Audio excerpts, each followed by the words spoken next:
This version of It's Eric Nagel has been modified from its original broadcast. Content has been edited to fit this platform.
Believe none of what you hear and half of what you see. Are you ready? I said, are you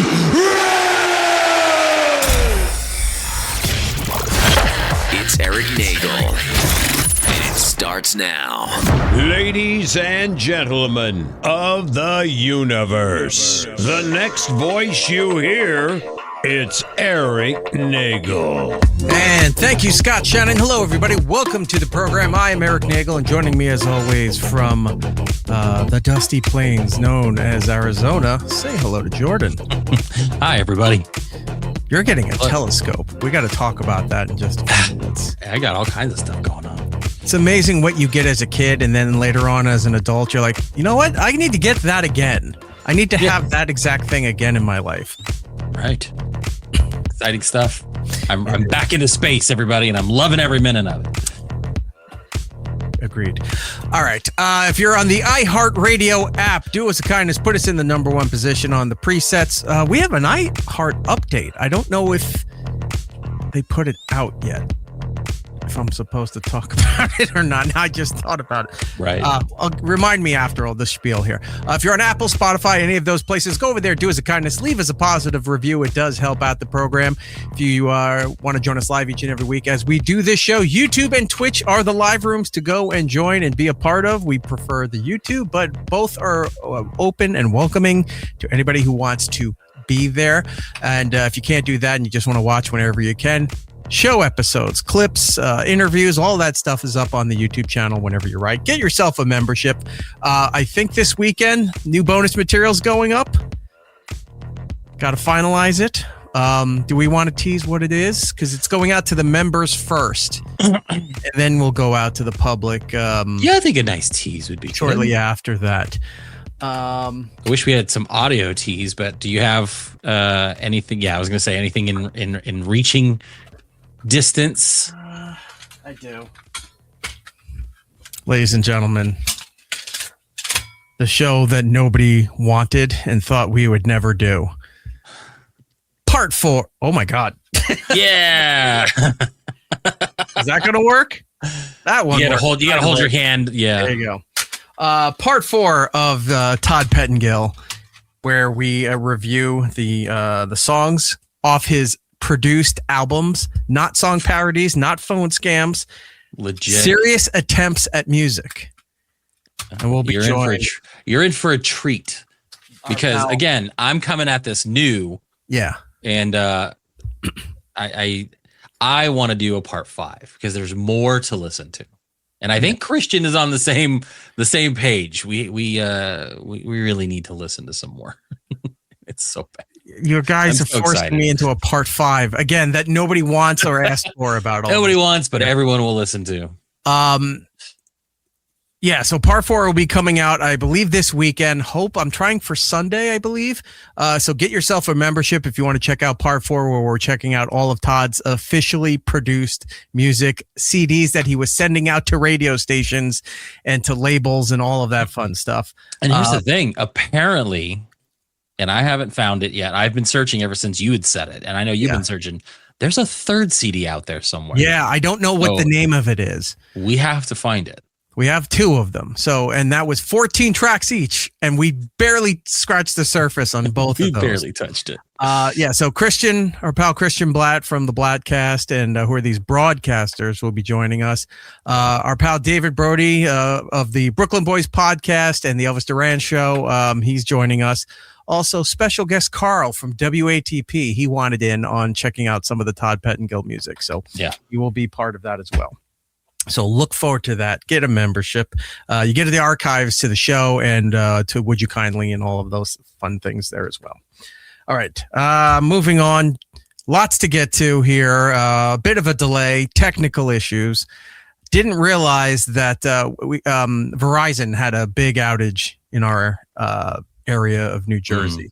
And apparently it took out like couple counties or something. It was really pretty big, but it finally came back on. But some of the equipment, I guess, is Bluetooth based, and if they lost the internet connection, it just wasn't working. So I was constantly resetting everything. And Jordan goes, "Have you tried unplugging it and plugging it back in?" And I said, "It can't be that. It can't be that simple." And lo and behold, it was that simple. I had to restart everything, and then it connected, and you could hit all the buttons and all the lights and everything else turned on. So you're like, damn it.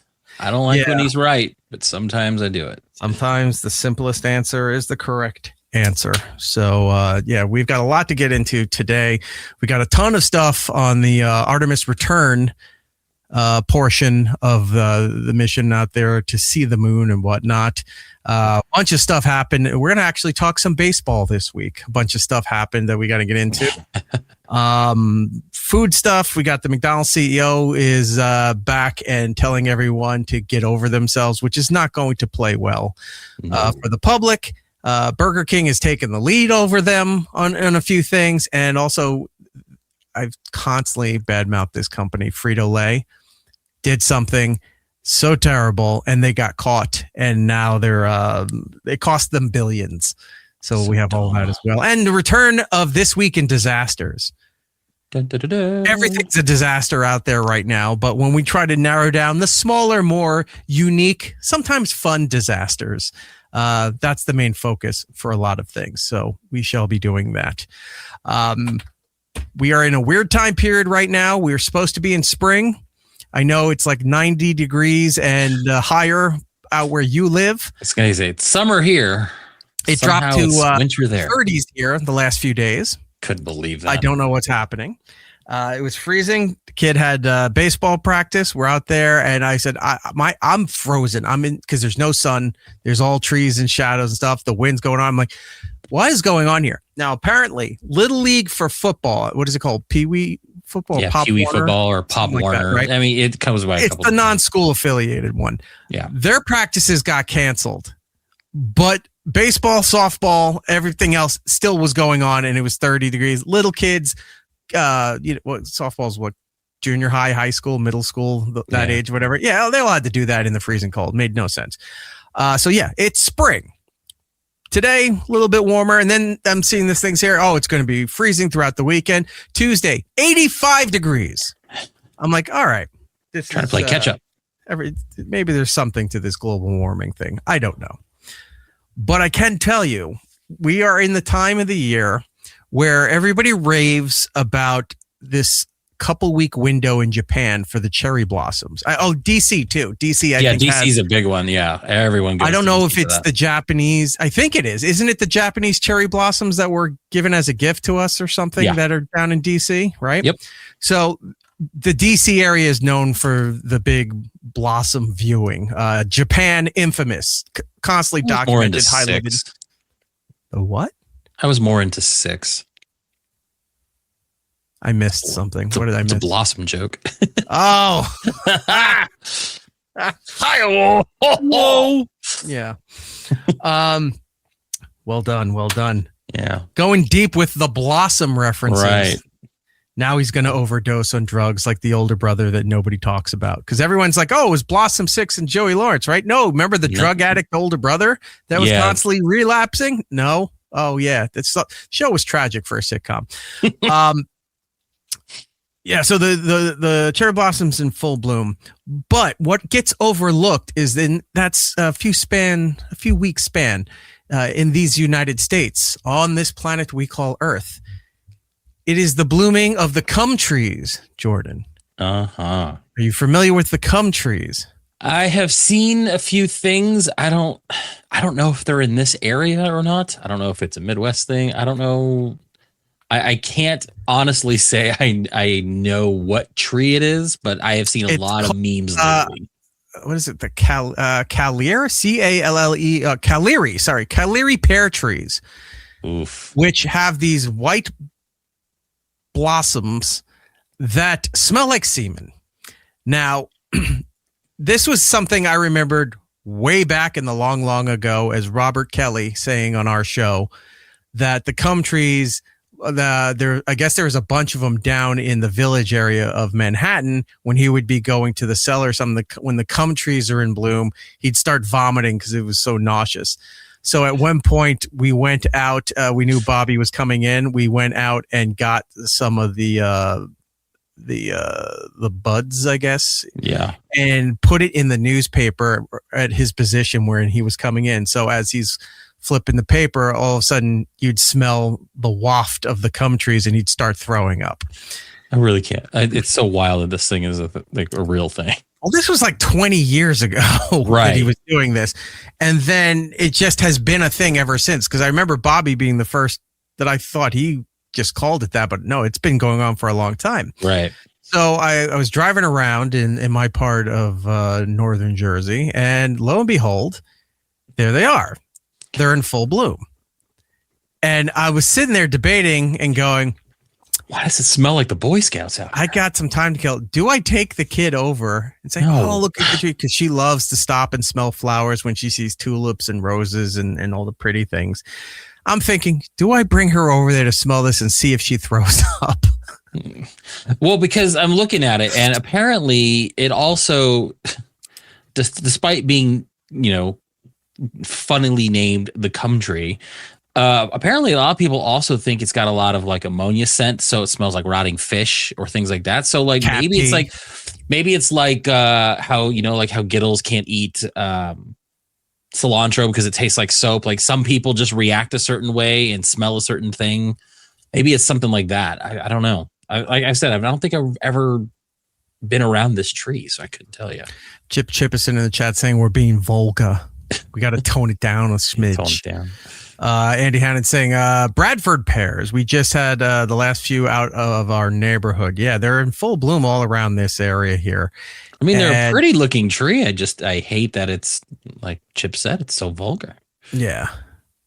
Very vulgar indeed. Oh, by the way, somebody new. Greetings from Montana, gentlemen. Hello. Is it a frozen tundra out by you in the vast plains of Montana? There's videos, real quick, sidebar, of Montana where somebody just set up cameras on the large stretch of highways where there's nothing.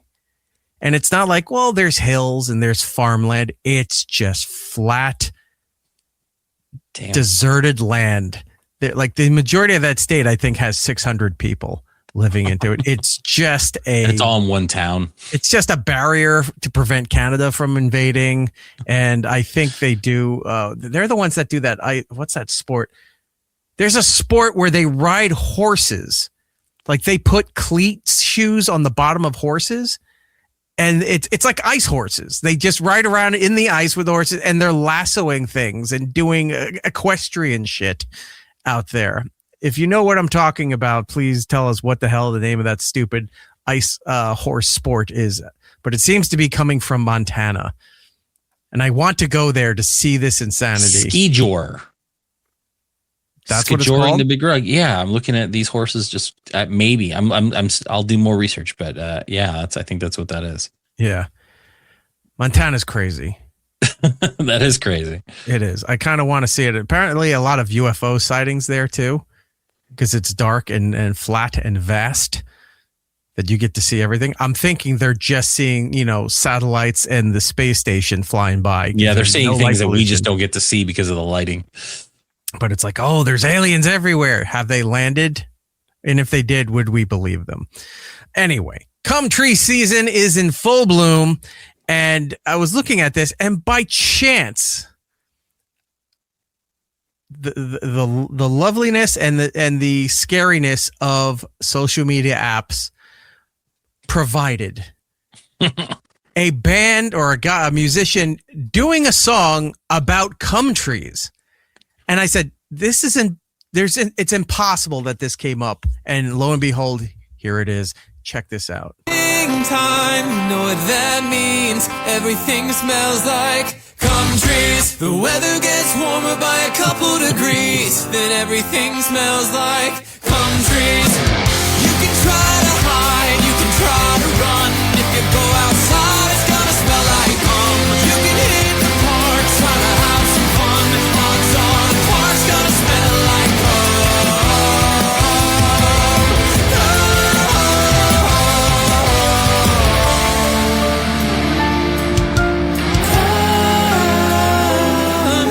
Springtime, you know what that means. Everything smells like cum trees. The universe provides, I guess. That is awesome. Yeah, I'm looking for my notes here. I wanted to plug them. So Intersect nailed it. This is one of the Wolves of Glendale.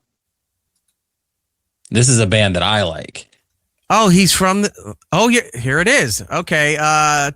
Tom McGovern is the guy's name who this showed up here. You're right. Wolves of Glendale. Mm-hmm. There he is. I love that. I love those guys. I know we've talked about them in the past, but good on them for a timely topic of the cum trees coming into bloom in the northern part of the United States. They do a song called Ricky, and it's about a guy who gets he's at a bar and upset that the pictures of cowboys on the walls look all happy, and he hates his job, so he goes to get a horse, but he doesn't know how to take care of the horse, so he's feeding it raviolis and shit, and then it escapes, and then he punches a cop. It's such a random song. It's such a great song, though. It's so funny. It's called Ricky because that's what he named his horse.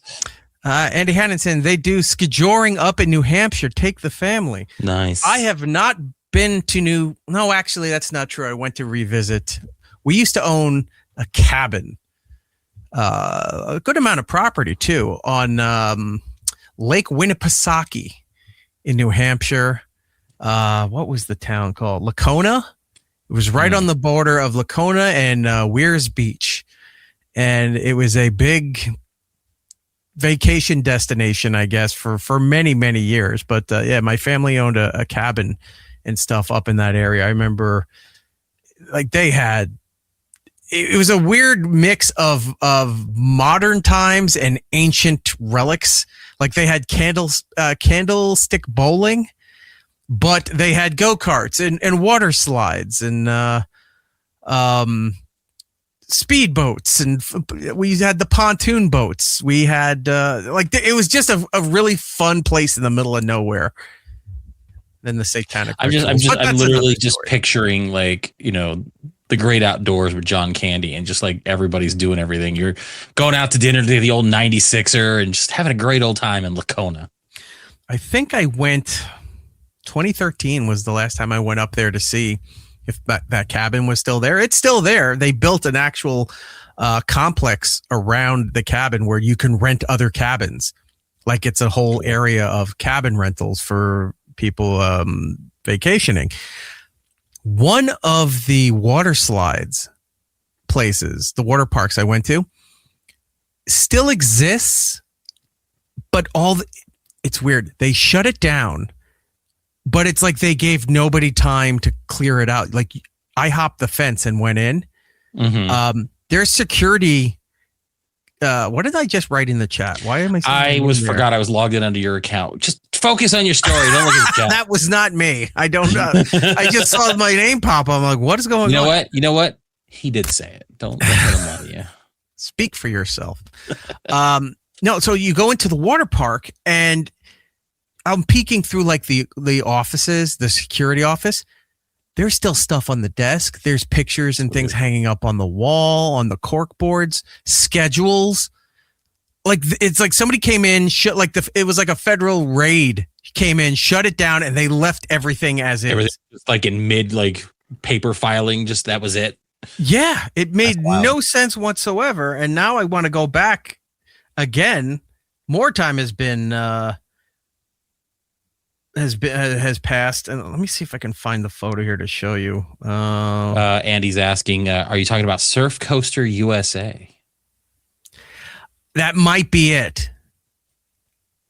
I'm looking, trying to find photos here. This is great for radio and for video. What we're doing.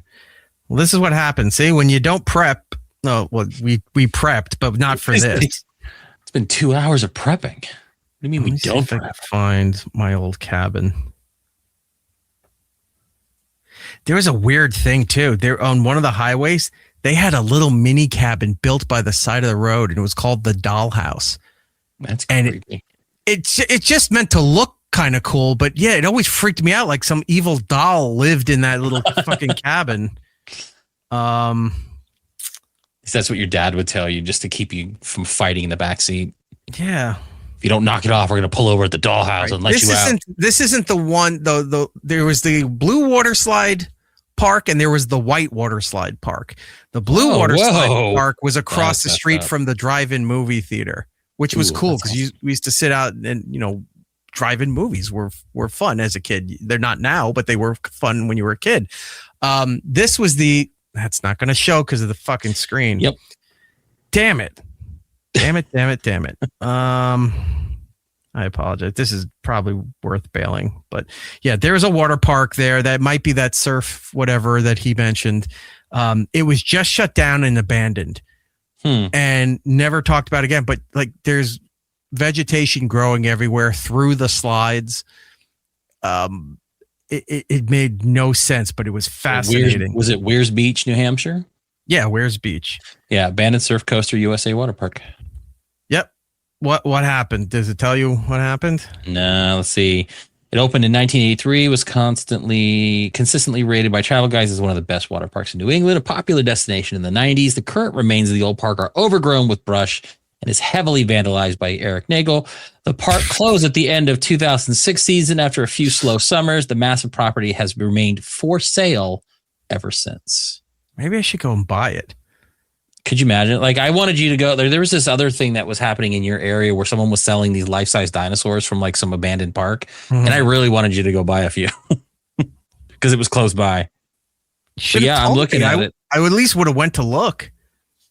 They might be still for sale. Yeah, here's like the wave pools all grossed out. It's wild. Why can't I find the damn thing? I am now bringing the show to a complete halt because I need to find where the fuck this thing was. This will literally consume him the rest of the night. You guys hold on a second. Just, Let me pause the whole broadcast. Yeah, let's start over. Let me tell you a tale of the time. I guess this is a good time to say this show is sponsored by Surf Coaster USA. We'll tank your business in no time.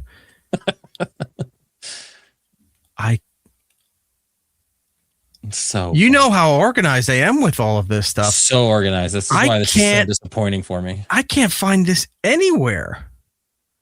Look, while you're doing that, let's go ahead and just say a big fat thank you. Let's see if we can even play the sound real quick. Right here. Matt Van Meter has become a YouTube member. God bless you with the old Gil gift. And welcome. Welcome. Thank you for wasting your time with us. Let me see if I can find the folder of this thing here. 2013 when I went.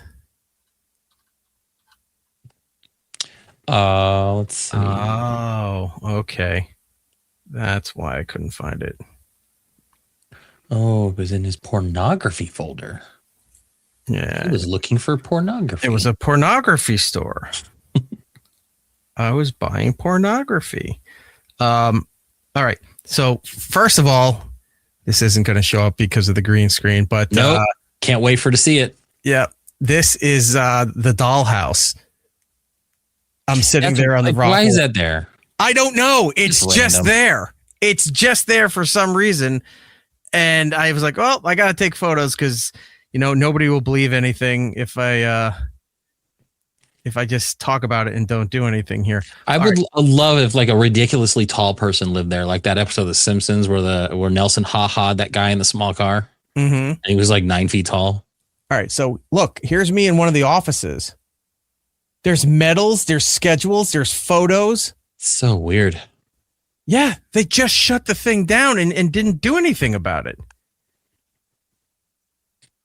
I tried to climb onto one of the slides, but I thought this would not be the smartest idea. That's how I got my third tetanus shot of the surf summer. Coaster, USA. For sale, 13 acres. If it's been for sale that long, I bet you can get a good deal. I'm going to go and buy. That's where we have our compound. I'll move east. It'll be good. It'll be a vanity project like the guys from South Park when they bought Casa Bonita, right? That'd be perfect. I'm going to fix it up and I'm only going to run it when it's not tourist season and in the dead of winter is when the water park will be open. It's just ice slides. The water's frozen. You're like, that would be fantastic. Surf Bagel USA is what it'll be called. I like having that. I want to go do that. All right. We fully derailed from the plans that we had going here. Thanks to the 5 of you that stuck that out. We're going to move on. Yes. What is Chris saying here? You really need to talk to me about the New Jersey stuff if you want to be fascinated. Talk to me about the New Jersey stuff. What New Jersey stuff does he have? All right. We'll have to talk, Chris. I'll see what he was further up here. Didn't see all that. I can tell you about the old Warner Brothers anime safari park in New Jersey that was abandoned and they let all the animals out. What? Well, you're free now. You know what? I was making notes to do a specialty episode, Chris. We're going to talk about, I got stuff from the Mount Airy Lodge. That's what I was going to say. We have a lot of Mount Airy Lodge stuff. I've got some other stuff in the Poconos. I want to talk about the Milford Plaza, which is a garbage hotel in the center of Broadway and Times Square. All of this stuff. And then also there's a theme park called the Land of Make Believe in Hope, New Jersey, which is crazy. And I see people saying Action Park, but they already did the documentary on I was going to say, I watched the documentary. That was wild. But Chris, maybe we'll bring you on board to talk about this anime park that it's like, all right, we're closed. You remember when Mo said, all right, the gig is up, opened up. Took the whale out. Well, no, not even the whale, but when he had the crowbar and he opened up the crates and he's going, God, and all the pandas are running out. That's right. Yeah. God, Mo was into some shit. Yeah. There was that one where he was trying to get the whale out too. All right. Moving on. Couple other things of note. The U.S. Postal Service is complete trash. And yes. You could say from the price and how slow and everything. I've never had anything stolen out of a package and then the package resealed and still sent. And that's what happened.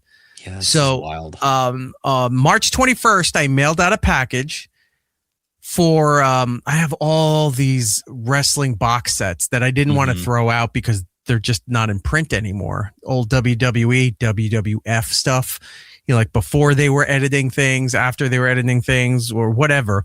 It's good to have the physical media of those things. And some of that stuff I have a lot of it, but I have too much and I wanted to get rid of it and I didn't want to just throw it out. So I've been talking with people and when I find out they're wrestling fans, I offer some stuff. And if they want, I wanted to go to a good home, right?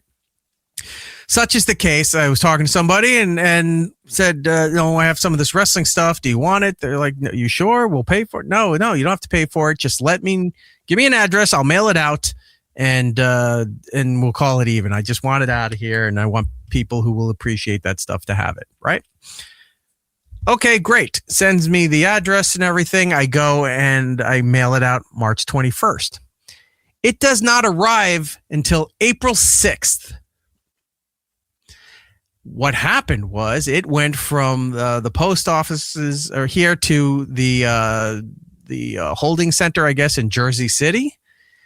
Sat there forever, went to another holding center in Trenton, New Jersey, which is on the exact opposite side near Philadelphia.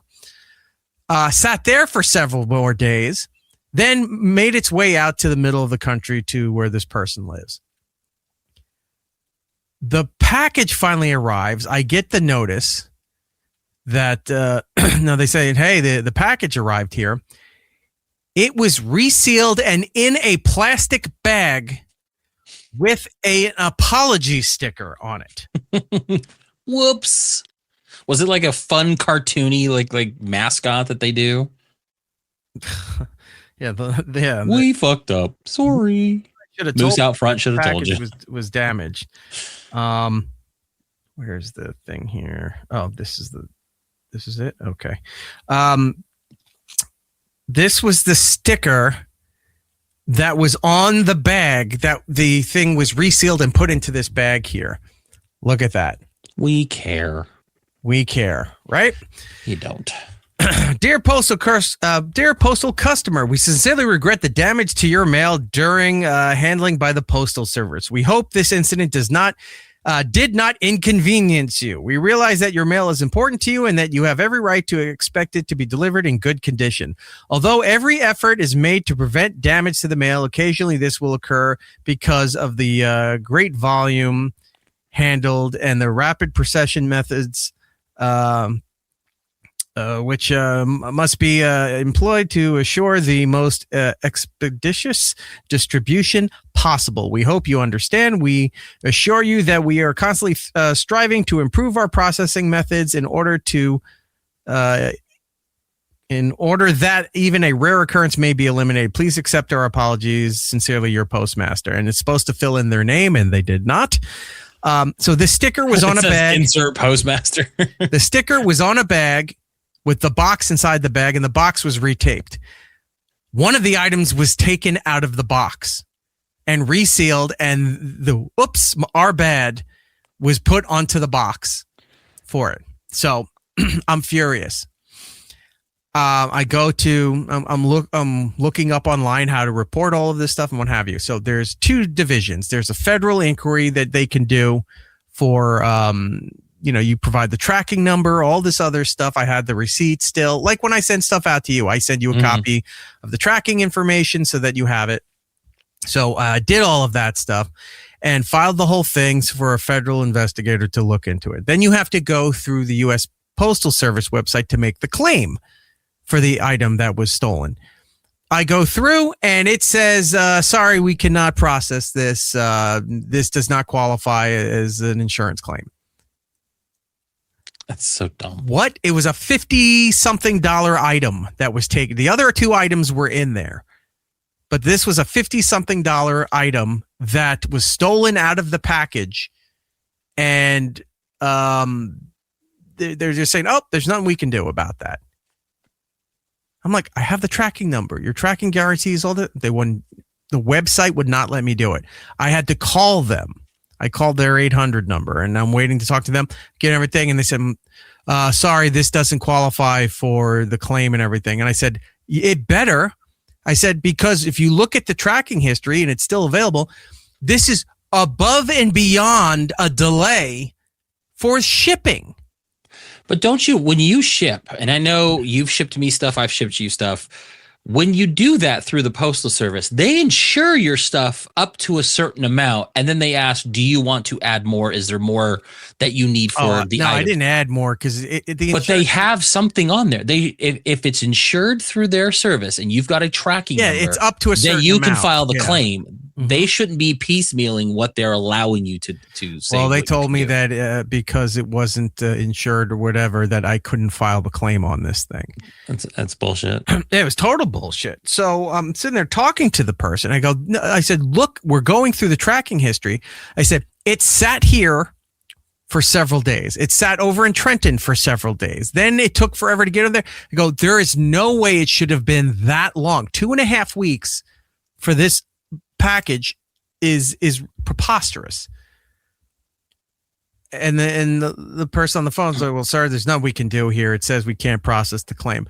As I'm trying to explain they need to override this, they hung up. They didn't even say, sorry, is there any, even with that, they usually go, is there anything else we can help you with today? He's like, sorry, there's nothing we can do with the claim. And they hung up. So I was just sitting there. I'm like, I'm pissed because, well, one, that item was never opened. And that's probably why it was stolen, because it was never opened. But I wanted it to go to somebody that would appreciate it. Otherwise I would have thrown it out, or I would have tried to sell it online. So I'm pissed off about that, and I feel bad for the person that I promised those things to. They got the other two parts, and they were very appreciative of it, and I just felt bad because and also too, they were like, well, what can we pay for the shipping? Can we pay for, something for that? And I said, no, it's on me. It's fine. I just want, if you want it, I want it to go to you so that, somebody takes care of it. And that I was pissed off. And I said to them too, imagine if you paid for this. I said, I'd feel even worse now that if you paid for the shipping or if you paid for any of this stuff and it turned up. I've had delays. I've had stuff like that, but I've never had the package opened, the stuff taken out, it resealed, thrown into a bag and said, our apologies, and then delivered. So we had talked about this briefly the other night, and you had mentioned something that I believe should be the way this needs to go. Not only did this get stolen, they're giving you the big middle finger. Next month, they're raising rates for some shipping up 8% because of fuel charges. That's what I was going to say, gas tax, but a fuel charge. And the gas tax and all that stuff. You had mentioned something, and I thought about it. I'm like, this would be a fantastic idea. Why can't we get shipping through Amazon? They've got the fleet. They've got the infrastructure. Why don't we just have a little machine that they can add on to our Amazon Prime? We can weigh our packages, print out a little label, and go drop it off at one of these box set. They have these lockers set up now. You just put it in a locker and it gets shipped off through one of their little electric vehicles and gets taken where it needs to go and half cut the stuff the you can post do office through out. the app now, through the Amazon app. Like if you go to return something you purchased on Amazon, Staples now is a hub for Amazon, but I was going to Kohl's. Or half the time they don't even want you to rebox it. They'll just, hey, scan this, put it in a clear bag, and we'll just we'll do it for you. Just get out. I had that during Christmas time. The kid got some things, and either it was a duplicate or it didn't fit or whatever. So you go through the process. It gives you a QR code. You go to Kohl's or Staples or any of those places. You scan the codes. They print out a label. You throw your stuff in a bag. And they give you a receipt for 15% off a purchase at Staples or Kohl's or any of those other stores and stuff. It's great. It's efficient. It's fast. I've been on there, especially during the holiday seasons. There's a big line. They have the big snake line for their thing here. Maybe 20 minutes at most. They fly through everything really fast. And like you were saying, and you and I were talking about the other day, I know people hate Amazon. I know they blame Amazon for a lot of other things. I would be perfectly fine if they took over the U.S. Postal Service or was in partnership with them. Like how Elon Musk with SpaceX kicked the government's ass and NASA's ass to get moving on some other things because of what they're doing. Now they work together and it's more efficient and what have you. Do the same thing with Amazon then. Have Amazon come in and go, hey, You've got the infrastructure, but everybody around here is fucking useless. So let's get this more efficient and do all of this shit, because the post office is just god awful. Remember a while ago, I tried to mail something and the lady wouldn't take it because it was retaped in an Amazon box. It had like some Amazon tape on it, and they were literally. I get paranoid now when I send you stuff in my Amazon boxes because of this that happened to you. And she was like, "We can't ship it in this box," and you were like, "Why?" She said I had to black it out. Like, I could not have any company names on the boxes, or we cannot. I've never heard of that before. And I told her that's not the one. She goes, "Yes, it is. That is absolutely whatever." And after that, I went to a different post office to mail it, and they took it no problem. I even went online to look in the official government website to go through everything there. There is nothing that says that if there's anything on the box, you can't have another address or get a UPC QR code on there. UPC, that. But there's nothing on that says you can't reuse a box. Everybody saves Amazon boxes. They all reuse I have that so stuff. much. I do too. I do it for eBay stuff. I do it for half the kids' Christmas gifts are going either in the Amazon box they came in or into a new one so I can wrap it. Yeah. Right. I mean, I love when my favorite bit about Amazon is that sometimes they're like, it's not even worth sending it back. We'll give you the return. We'll send you the item. Just keep what we give you because it's too heavy, or it would cost us too much to have it shipped back. We'll eat the cost. I know I've benefited from that a few times and gotten a few things. I think you over the winter. Well, I mean, it's still winter for you, but it had that happen with some of that. I think it was like sidewalk salt or something. Mm-hmm. It was like, or like the pet salt or something to that effect. And they're we got the buckets of the pet salt that was shipped through Amazon. Yeah, so now you got pet salt for years. Yeah.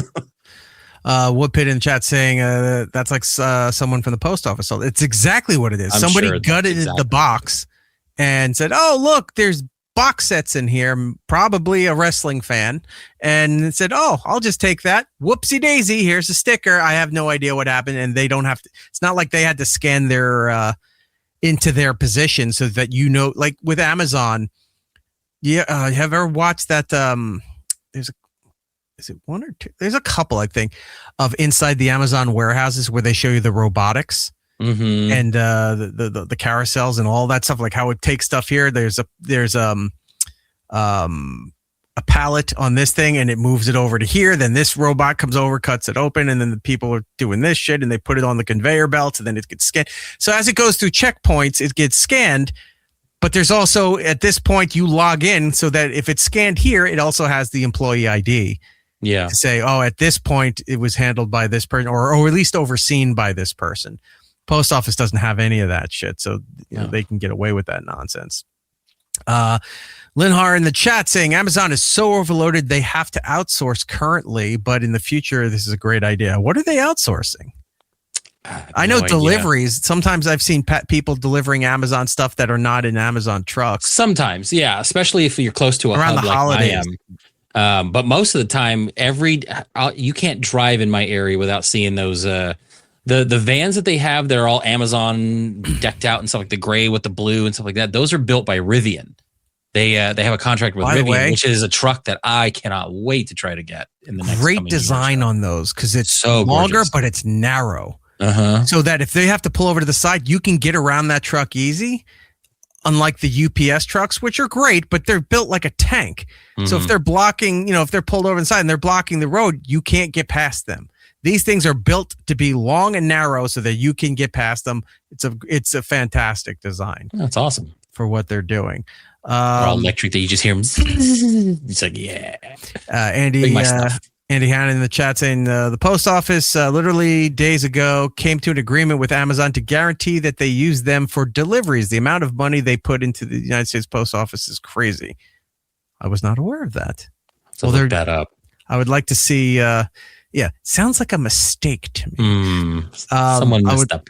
I would love for them to. That whole thing where it's like the post office is meant to lose money so that the government can write it off and all that shit. Those days are done. I don't care if they're losing money. It's got to be more efficient, and you're charging an arm and a leg for everything. Right. Like priority is not cheap anymore. Even media rate is not cheap anymore. Nothing is cheap to mail anything. And I'm not gonna lie. If I can't get something I ordered within days, I don't even order from places, especially if I know they're shipping through like the USPS. Like you had said earlier, I'm getting a telescope, and we'll talk about it. I ordered it yesterday. It'll be here Saturday. The company that they're shipping it from has already been like, yeah, we'll hook you up. I'm like, holy crap. And that's like Amazon level shipping. Like usually anything that takes longer than 3 days from Amazon is impossible. I must be near a few warehouses, because there's been times in the middle of the night I've been thinking of something, or something come up and go, I should get that bump. Oh, I could get it by, between 5:30 and 11 this morning. And I'm like, all right, done. I was just going to say, I've seen some orders that I have. I'm the same way, where it's like, you can choose to get it between 4 a.m. and 8 or 8 and 11. I'm like, who's delivering socks to me at 4 a.m.? Yes, of course I want that. And I want to see if it actually happens. Chris in the chat saying, I go to the post office every morning to pick up mail for work. I've seen fights, arguments, and everyone hates going there. The lines, nobody, not enough workers. It's a disaster. Yeah. It's a pain in the ass. And he's saying Kohl's also pays Amazon to be a return hub. Each return gets you a 20%. Yeah, that we have mentioned that, unless you said that at the time when I was saying it. Yeah, but Staples is now a hub for it too. And Staples gives you receipts for percentages off of your purchases. And what I like it, depending on if it's a third party or straight sold from Amazon, once you scan that little QR code and get it sent off, within like an hour, you already have the money back as credit. Mm-hmm. And you're like, I'm buying something else. Let's do this. Like, they're very efficient. It's a grift. And I love it. Give them their money back because they're just going to spend it again. And then lo and behold, that's exactly what you do. Chip Chipperson Rule saying, my cats demand Amazon boxes. Yeah, mine do too. Every time their boxes get a little, cruddy or whatever from damage and aging or whatever they're doing to those boxes, you throw them out, drop a couple new Amazon boxes, and it's like that old thing where that was the crawfish or crabs. It's a crab that's on the beach and has a shell, and it takes hermit crab takes the shell off and then goes into a soda can. Yeah, it gets a bigger shell. Yeah, and it was a thing about the environment and pollution and everything, and the hermit crab's walking off with the soda can as its new shell like that. That's what the cats are doing. You drop the boxes, they grab those reshelling boxes, themselves. Yep. They don't need anything from you but your Amazon account. Woodpit, I had a candle order come to me mistakenly. It must have been $500 worth of candles. They didn't want it back and still sent my order. I've had that too, where I'll get some stuff and it's damaged. Mm-hmm. And I said, all right, you're either on the live chat with somebody, or if you get them on the phone. Most of the time, if you do the phone, it's like, oh, give us your phone number. We'll call you when there's somebody available. Yeah. They're pretty good with calling you back. It's like, yeah, this thing was ripped, or this thing had a chip in it, or what's that? And then, I want to return it. And they go, okay, here's the process. We're emailing the thing to you now, blah, blah, blah. And I go, okay, well, can I get the code so I can go take this back? Just throw it out. Yeah. What? Or just keep it. Do whatever you want with it. You don't need to return it. Okay. You're like, all right, now I got extra parts. All right. I'm going to order an 80-inch television that doesn't work and then see what happens there. It's got a pixel out. Can I get a new one? That doesn't make any sense. Lynn's answering, yes, they're outsourcing deliveries. Right. I've seen that. Their new trucks still are fantastic. And you're right. They are quiet. They're all electric. They have that fake noise that the law requires them to make. You have to pipe it in, yeah. Yeah. Mine's just gonna be like a guy screaming. You're like, oh, here comes my car. Chris saying FedEx and UPS brings Amazon packages to our buildings with Amazon drivers too. Mm-hmm. Okay, was not aware of that. Lynn saying independent drivers, UPS, etc., gone from hubs in more rural areas. Many outsourced currently. I've seen that more, or at least around here, because I'm in a very densely populated area of the country. I've seen that more around the holiday times, like around Christmas time. I've seen people, who are they getting orders from? Like Target and Walmart and things like that. You see them there. Just little sedans or something pull up in front of somebody's house, and you're like, who's that? They got their blinkers on, and then they pop open the trunk in the back, and they just got a bunch of Target bags, or they got a bunch of the blue Walmart bags, and they leave them up there. They take the photo, they do whatever, and then they go amongst their merry way. My favorite bit during the winter is when I always have my front door open, but I've got one of those like metal security doors. And like the Amazon guy, I'll have to take a picture. And then when I look at the picture of my delivery, it's just my dog looking all dumb-faced at the driver as he's setting my box down. It's hilarious. I got like a ton of those. Like, oh, thanks for barking at the intruder. You're a great guard dog. Chris saying an electric Amazon truck drove into our local Stop and Shop grocery store over here. He lives on Long Island and lit the damn building on fire. Was on news 3 minutes from me. See, those trucks are amazing. You don't see a UPS truck blowing up and lighting up a building on fire. You just see infrastructure damage. Right. There's no show to it all. All right. So post office sucks. Moving on. If you're in the room there, hit like, hit subscribe, help us out here, and we'll be your best friends forever. I got to talk to you about McDonald's. You went out to McDonald's and you buckled, didn't you? Well, I was getting stuff for the kids. I didn't go to the one that I had issues with. I went to the one that was a little closer to my house. And I was like, you know what? I'm going to go ahead for the show, for the bit. And I'm going to get myself the really awesome KPop Demon Hunter meal. Giant adult Happy Meal. It's got to be good, right? It's got to have all the cool stuff in it. No, it does not.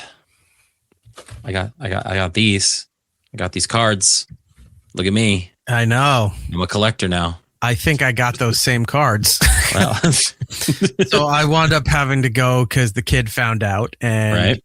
She's like, K-pop Demon Hunter, we got to go. So at least I had some fun with it because this is that adult size. It's a much larger box. Yeah, it's an adult with very little food in it. $15, by the way. Yeah, mine was like 12 or 13, something around there. Go and get that, and then through the app and stuff, there was points, so I got a Happy Meal for her, and the Happy Meal is Super Mario Brothers themed right now. So get everything. She's sitting at the table. I bring everything over. I put that down for her, and she's like, "Oh yeah, Happy Meal," and she doesn't see my thing. And then I put this one down in front of me, and she goes, "Is that for me too?" I said, "No, this is mine." This is Daddy's Happy Meal. She goes, "What?" I go, "This is Dad. Yeah, this is my Happy Meal." No, it's not. I go, "Look how big it is compared to yours. This is an adult Happy Meal. You get that one." But I wanted the K-pop. I love doing that to her. It's such a cruel dad thing to do, but it's also my rite of passage. Sure. Is to constantly get her to the brink of being upset and then pulling it back and go, "No, I'm just messing with you." So I'm sitting there going, "No, this is mine. I'm taking everything out." And she goes, "That's for me." I go, "It's not for you," because she doesn't like chicken nuggets. She's not a kid that eats chicken nuggets. She doesn't eat mac and cheese, right?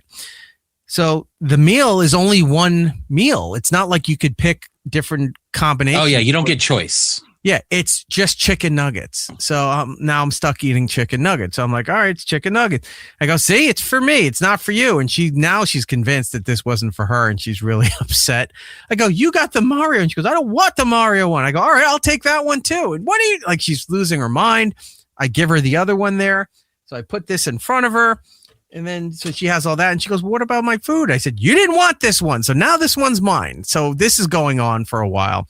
Finally, I stopped tormenting her. She got her food laid out. She's got the Mario toy. She's got the K-pop, the cards, and we get to the French fry shaker bag.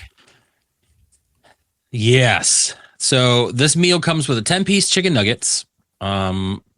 I don't remember. It comes with a drink, right? I don't remember a drink. I think it comes with a drink. You can upgrade the drink and the fries to a larger size for not worth it. Additional cost. And then the adult toy, which is really annoying considering even like when they did the Grinch meal, like you said, they had the socks. Even with like the adult toys with the redo, they brought back like Grimace toys. At least they were a tangible, solid thing. You got these 2 cards, which was definitely not worth it. And then, like you said, you get shaker fries. So you get your fries, and then you get this bag, and then they give you this packet. Now, this packet looks like an oversized ramen package, like the flavoring. It's if you ever had a cup of soup, turn it upside down, hold your finger to keep the noodles in there, and let everything else fall into this package. Yeah. That's what it is. So you're supposed to take your fries, put them in this bag, put the stuff in there, and when you smell it, it smells almost like when you get the chicken ramen, it almost smells like a chicken type of thing. Seal it up, shake it all around, dump it out. That's what it's all about. That's what it's all about. When I tell you it was the saltiest, most foul-tasting French fries I've ever had, it was so bad, and it was so salty. And I don't mind salt. Like McDonald's fries are already salted almost perfectly as they are. The fact that they give you, it's hit and miss, but for the most part, they usually are. They're top tier fries, but they're already salted, and then you've put this chicken salt essentially in it. It is ramen mix, almost inedible. Like you just can't eat them. And I made the mistake of doing all the fries. I was like, oh, this can't be that bad. I do it. I ate about half before I just was like, I can't do this anymore. I was dipping it into the sauces and doing all that stuff. The shaker stuff was not worth it. And I know they did the shaker gimmick for the Grinch meal. I believe it was like a pickle seasoning. It was like a dill pickle seasoning, yeah. Which I would say would probably be much, much better, but this was not good whatsoever. No, and you had asked me, I was like, did you do that? And I said, yeah, I just put a few fries at the bottom and just sprinkled in a little bit just to test it out. And you went, well, you're already smarter than me because you ruined your whole thing of fries by doing all my fries completely ruined. Yeah. And I don't think I've ever not finished French fries from like McDonald's. If you've never tried something, you always just do a little test sample. I made a mistake. You never just dump it like, oh, what kind of sauce is this? Oh, it's great for your steak. All right. You don't say dump the whole thing. Dump it on.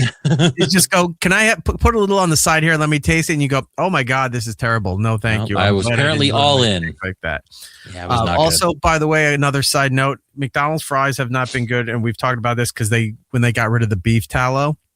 Yeah, that's true. It was a couple of the fries, which I heard 10 years ago. Not McDonald's, another company's saying that they're bringing that back. They're going to be cooking their fries that way again. I just want to point out, if you can find these in the store anywhere, they're called Jess and Ben's beef tallow and sea salt French fries. Ooh, I bet those are good.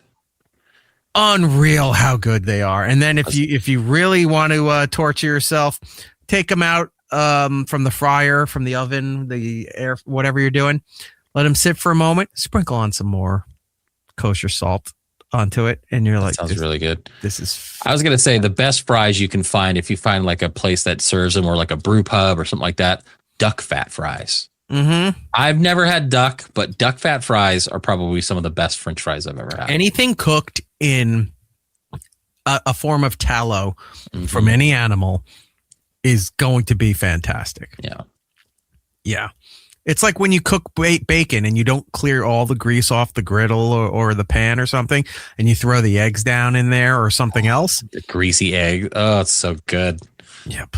Hash browns too. Hash browns are a favorite. You fry it up. Not home fries, you savages. Just chunks of potato and pepper, barely seasoned and cooked right. Hash browns. I like me some potatoes O'Brien, like I like my transport officers. Yeah, see, Lynn knows. Bacon grease fries. Fantastic. Anyway, so yeah. So yes, that was the shaker was terrible. Here. Yeah. The sauces. They've tried this before. They did it with what was the other K-pop band? BTS. Yeah, they had the BTS stuff, and they had two sauces for chicken nuggets that were big in Korea, and they weren't bad. One I think is the Huntrix. It may be the golden sauce, to be honest with you. I think they repurposed it. I think so too. That's why I liked it. Like a sweet chili sauce. Yeah. There's two flavors. There's the Huntrix chili one, and then there's the Demon's purple one. You got that one. It's hard to see. That's the Huntrix one. Gold. And then there's the purple one. The purple one sucks. I didn't hate it. I feel like it's just hot mustard with purple, but it's so thick. It almost looks like pudding. Yeah, that was it. It looked like the stuff that was in the subway station in Ghostbusters 2. Like if I sang, no wonder you were angry. Like if I sang positively to it, that it would dance around to "Your love is lifting me higher." Yeah, it was kind of gross, if not borderline, just pointless. The sweet chili one was good. That was really good. But here's the problem: you can taste the high fructose corn syrup, the corn syrup, the star, all the crap that you don't need in there that they use to make it look thicker and more attractive. You get to taste all of that, and you're like, this is ruining it for me. If you found a company that made a more purer version of a sweet chili kind of sauce, I'm sure it would be gangbusters. Oh yeah. But this, I mean, for McDonald's, it's okay, but these were totally gross. Yeah. Because you're tasting everything but the actual flavoring. It was gross. Steve Daugherty is saying Asian sweet potato sauce. No, the purple one. You're thinking of ube, and this is definitely not ube. This is again. It reminded me of like just a purple version of their hot mustard, but not as good. However, Hawaiian rolls, like the brand, the King's Hawaiian, they're putting out an ube coconut roll that I am going to look for. I'll try it. My kid won't like it. I want to do it because I also want to use the Dr. Pepper coconut. Oh, that's right. You found it on the ube. Ugh. Oh, I bought so many 12 packs. I still haven't cooked those sausages yet, just because I haven't had time. Yeah, will you cook some sausages? Just Daddy, would you like those sausages? I'm going to try to do that this week, and I'll make them. And then I still have all those toppings they gave me, like the Pop Rocks and the Funyuns and all that. So I'll try making all of those. And maybe the whole video is like, oh, they sent this to me. Here it is. I'll do all the jump cut edits like they, the influencers to do. And I'll taste it and I go, and I'll just turn around and I have a brick wall that's near where I live. I'll just go and bring them over there. So as I take a bite and go, huh, and just huck it at the wall. We're trying to go, this is not good. And then just go to the next one. This is also not good. And then at the end, you're just going to see various splats from where the Dr. Pepper sausages met their untimely demise with the wall. So the McDonald's thing was, I don't know how it did for them. I'm sure they got a little bit of a bump, but this was a complete waste. The kid didn't even like it. So yeah, because there was nothing special about it. Like the shaker fries, but again, wasn't that great. Like at least give me like a burger with something or I don't know, make it. They're getting lazy. What they are doing, the collaborations, they're just getting lazy with it. They're not even offering something, like offer something that's not going to be on the menu. Like I get, again, the shaker fries I get, but give me the main meal be something different, a special burger, do something different with the chicken or something. I don't know. Well, that can. But it was bad. It was very bad. But we can use that to lead into the fact of McDonald's is getting their ass handed to them by Burger King. So McDonald's, we covered a few weeks ago, the CEO, all the videos he put out, where it was just an embarrassment. Apparently his kids told him, hey, you're going viral for your sandwich tasting. He's like, oh, really? And the kid goes, not in a good way. They hate you. I have the Wall Street Journal interview that he did where his daughter's telling him, he's like, no, they don't like you. Like the world hates you for this. So they put out is it the Big Arch or the McArch? Big Arch. No. What is the Big Arch? Is the Big Arch, yeah. The Big Arch is their new sandwich. It doesn't look that appealing. It just looks bigger and has more cheese on it. It's like everything bagel and onions. Everyone that has tried the thing has told me it's okay to not worth it at all. Yeah. There's not been rave reviews for this sandwich whatsoever. I have literally had the opportunity and still went with the terrible Huntrix meal, then get the Big Arch. I sat there and looked at it because they don't sell the burger by itself. You have to buy the meal. Like it's not a you can just get the burger to try it. You have to buy a meal. And I sat there going, I would still rather not get it. if I have to get something, it ain't going to be that. I have avoided it. I'm probably never going to try it. It looks terrible. They came out with the big arch, and then at the same time, or roughly around the same time, Burger King pulled a Domino's, and they did a whole campaign. It's like, yeah, all right, apparently people aren't liking the food. Let's find out what's wrong with this stuff. Remember a long time ago, Domino's did this. Yeah, they revamped their sauce and everything. Yeah, their commercials were people saying how terrible their pizza was. It tastes like cardboard. The sauce is ass. Hey, guess what, guys? It still tastes like garbage. I bought some Monday night for the kids. Domino's is gross. Is it really? I thought it not good that more robust, zesty sauce and that people were liking it. It was bad. Well, it worked at the time. Yeah. Years ago, it was fine. Openly admitting it and using it as a campaign and what have you. So Burger King did sort of the same thing, and they did what was it? The fresh meat. Now it wasn't frozen. It's fresh meat for the Whoppers. Kind of like how Wendy's does. They changed the mayonnaise up, the bun, everything was being changed up for it, and people were looking at it and buying it. It looks no different than what the Whopper was. Right. Other than maybe they neatened it up now. And lo and behold, we added meat to it. The reviews came in and people were saying for what it is, it's better than it was. And that's all they needed to know, because they started putting that out, and it's paying off because Burger King is now outpacing McDonald's for the yearly basis of sales and what have you, thanks to the new revamped Whopper. The brand new sandwich that McDonald's introduced, like, oh, this is going to be a revolutionary thing, everyone doesn't like. Nobody cares about it, but people who like Whoppers, who like Burger King, went there and said, hey, this does taste better than it used to. And they're outpacing McDonald's. It doesn't look like by a lot, but business-wise, it means a lot, a few percentage points and what have you. And that's the difference between millions and billions. And Burger King is, I would love to see McDonald's fall down the pegs a little bit, because it is not what we used to know. It is not what we remember. And it's not even like, oh, you're thinking nostalgic. No, it's just not.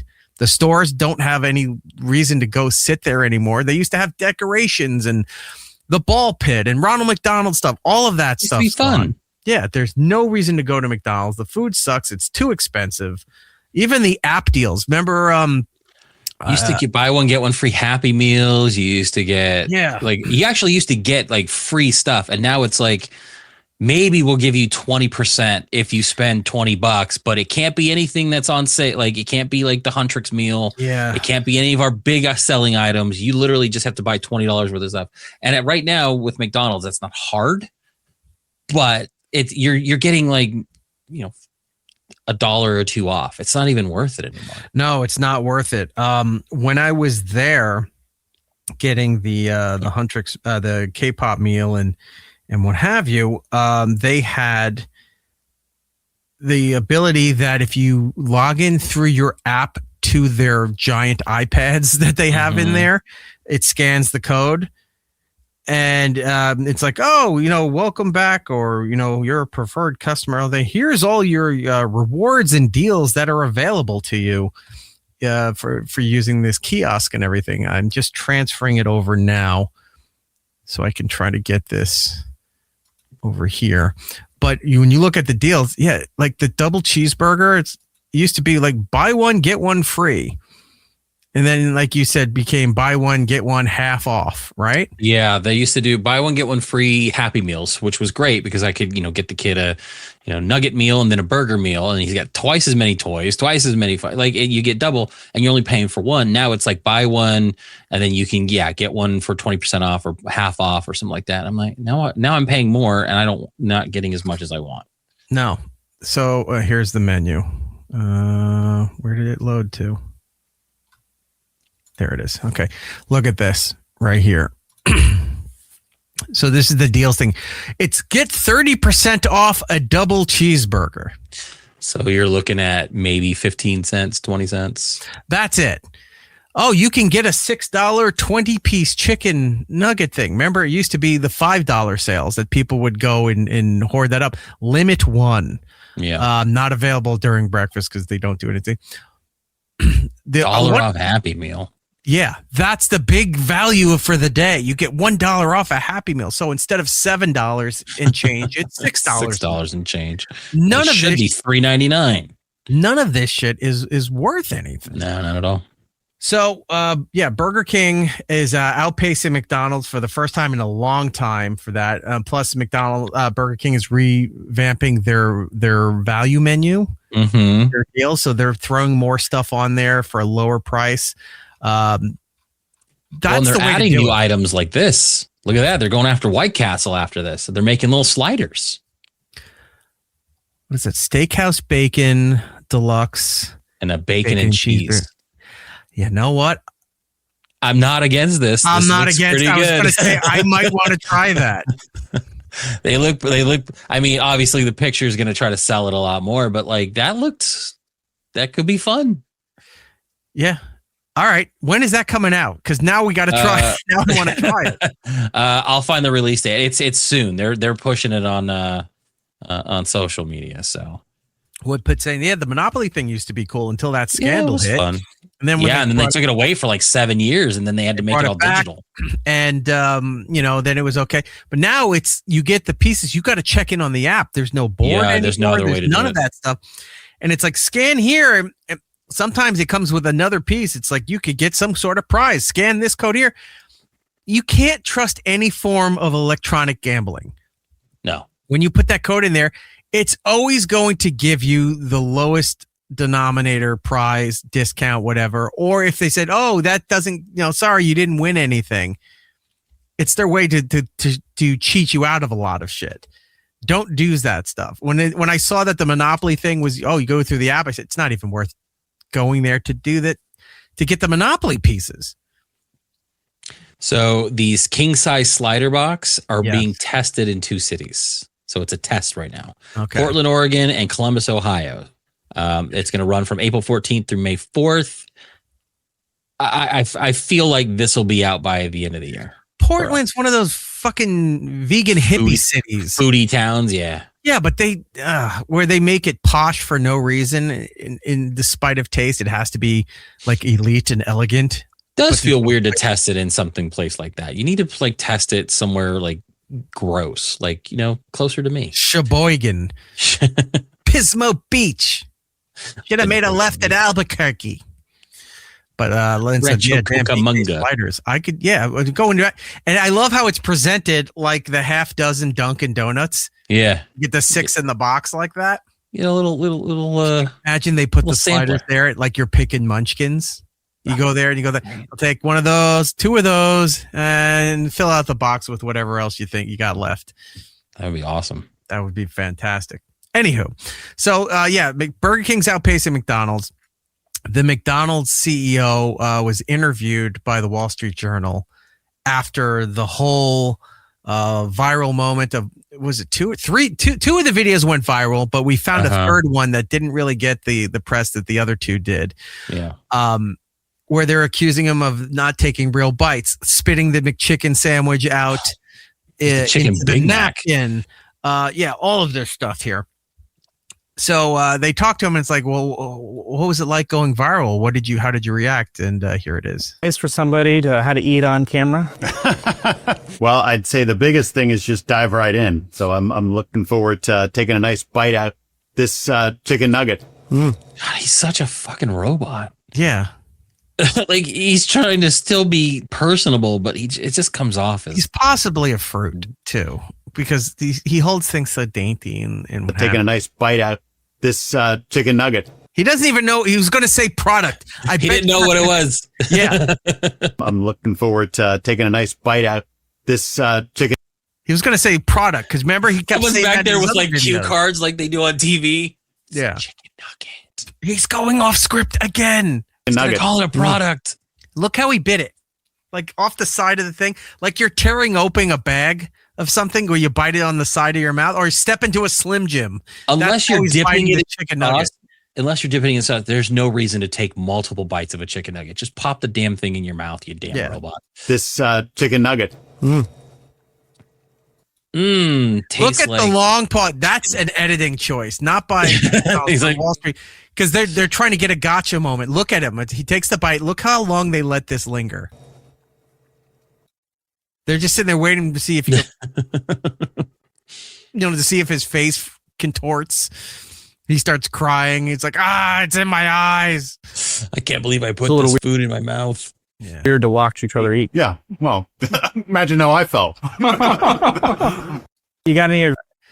I guess I don't have the other. Does he only own like one sweater? Yeah. Like it seems like that's like his only outfit from the that he Mr. wears. Rogers collection. Right. It's like he's a walking Old Navy ad. Burberry. I thought I had the other video, but I guess I don't. It's where he was talking about finding out that the videos were going viral, and it was from his daughter. She goes, "Dad, they're going viral, and they don't like you." And he's laughing it off and everything. And I guess the kid said again, it's like, "No, you're everywhere. They're all making fun of you." And then in the piece, they put little snippets of other videos making fun of him, mocking him, trying to eat the burger. One guy's holding it upside down, trying to figure out how you bite it. And so, McDonald's is not doing well. Now, I'm only going to add this because we went through a lot of the CEOs during that time. All thoughts like, there's blood in the water. Let's put our CEO out, or our president, or in the case of A&W in Canada, the face of the company, which is the actor that does all their ads for them, right? Which is also a smart move. They all went out there and said, "Look, we still about this. We're doing this and that," and they all seem to be benefiting from this, from the fact that they went and did it. I think the real winner is the CEO of Costco, because he went out there to show his product, saying this is an amazing product and we are never changing this product. He went out there to tell you, everybody, shit is staying the same. Don't worry about it. Look at this. $1.50 for this hot dog?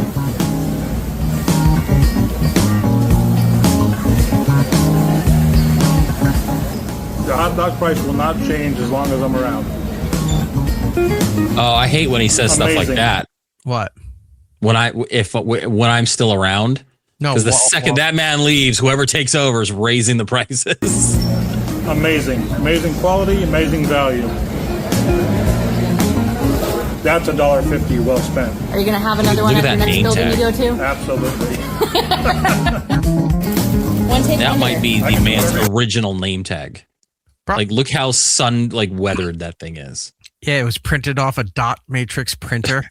You can't leave it out in the sun like a concert ticket, or it goes black. They didn't know how to use the lamination machine, so it still got like air bubbles in it. One take wonder. I can do whatever you want. No, you're good.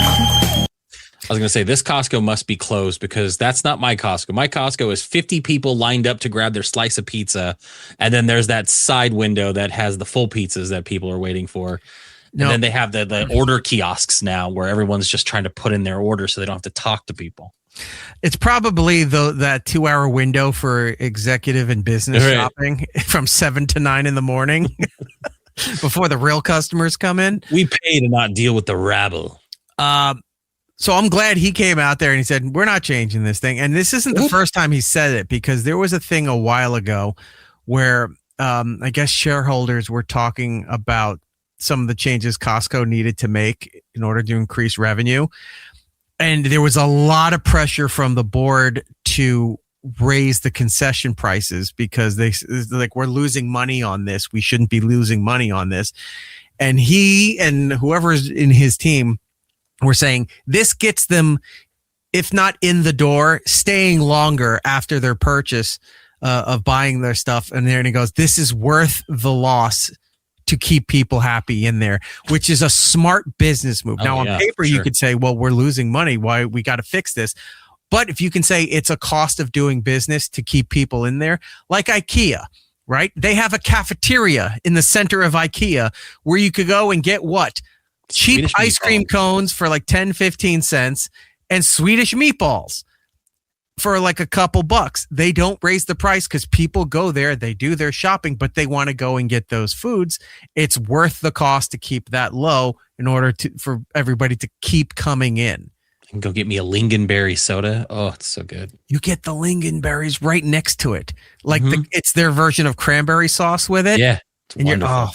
You go back up there and like, I can't believe I'm buying another plate of this. That's what I'm doing here. How many plates have you had? Well, I had 2 plates of the Swedish meatball meal because it's potatoes, meatballs, gravy, and the lingonberry stuff. And I go, they also got a salad bar. So I hit the salad bar too. And then, you got to get the soft serve cone before you leave.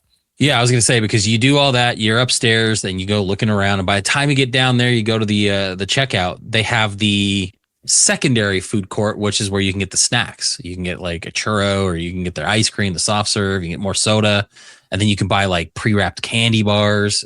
Yeah. They know how to do it. It's smart. What pit? Yeah, they lose money on the samples too. Well, not necessarily, because those are vendors, I think. Yeah, the vendors are covering that. Like they're providing extra product for those weekends. It's like, hey, we need you to push our fried catfish this weekend so people buy it, or our yogurt samples. And I know this because when I'm there, the kid lives for fucking samples. So does my daughter. Yeah. I think we spent like 15 minutes they were doing like how like you have the normal little carts, they pull the carts out and they're in there near the the frozen food section they're sampling off, but you get the premium samples and they have like a horseshoe shaped table with all the different things that they're doing. I think we've had like a ton of like Indian food. We had like coconut curry, like rice, and we just kept going across. And then some of it I didn't want, so I'd have to go back and give it to the kid. And yeah, you get a good sample day on a Saturday. Oh, you're living pretty high at Costco. There was a sample there one time. Forgot what they were cooking. Yeah, I can't remember what it was they were cooking, but it was going to take a while because they just ran out. Oh, it was some kind of steak thing, right? And it was like, well, come back in about 10 minutes. We'll have more samples and everything. So I'm going to go. And the kid's like, I don't want to go. I go, it's not ready.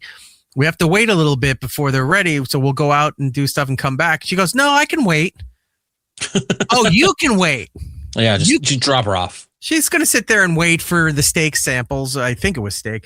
But not like, I need to go get a few other things. We'll come back to get this stuff here. No, I can wait. So there I am sitting there with the basket, have my headphones in. Kids. That's the best way to do it. Waiting there, trying, what samples over there? What's over there? She's been eating this powerhouse salad stuff that we get from this regional chain, Stu Leonard's, right? Love it. It's it's diced up salad, right? Mm-hmm. It's carrots, it's zucchini, it's cauliflower, kale, purple cabbage, and something else. And that's it, right? It's along those lines. It's in there. They also sell a garlic vinaigrette dressing. They've been doing the samples the last few weekends. So we're there. The kid eats 3 or 4 cups of the salad stuff that I wound up buying the big pre-made salad stuff. And then the kid's taking it to school now. The only kid I know going to school with a fucking chopped, and it's not like a salad.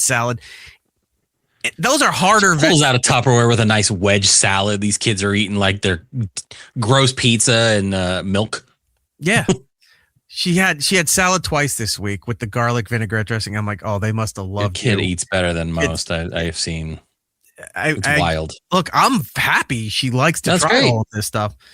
I would like if she would try fucking chicken nuggets. She wants nothing. Yeah, every now and then you need to slum it because, daddy's got to pay the bills. She does love this. She loves the hot dog at Costco, and they have a blue drink in the soda thing. I'm guessing it's Powerade because I think it's Powerade. I think that yeah. So it's a blue drink there. She wants the blue drink. She wants the hot dog. All right. Do you want ketchup? Or she doesn't like mustard. Do you want ketchup? Nope. She just eats it plain. Whole thing and a giant blue drink. And that the kid's like so easy to please. And I was like, I know. Sometimes on a Saturday randomly, you'll send me a picture of just you and hanging out at the Costco, and she's just chowing down a 9-foot long hot dog. She pulls the bun apart and just is eating the hot dog all the way down and loves it. She wanted a second one time. I go, no, we're done because we're going to go over to Stu Leonard's and then we'll go over there. Then she's going to be begging because they got a pizza shop in that place and a barbecue shop and a sushi I'm jealous thing. of your Stu Leonard's. They have all of this stuff in there and she's going to I want a pizza slice. So I'm like, if you're going to have another hot dog, you're not going to get the pizza. Okay, I'll wait. Like the kid's prioritizing she knows stores by what she can get there. And that determines the hierarchy of what places she wants to go to. That's funny.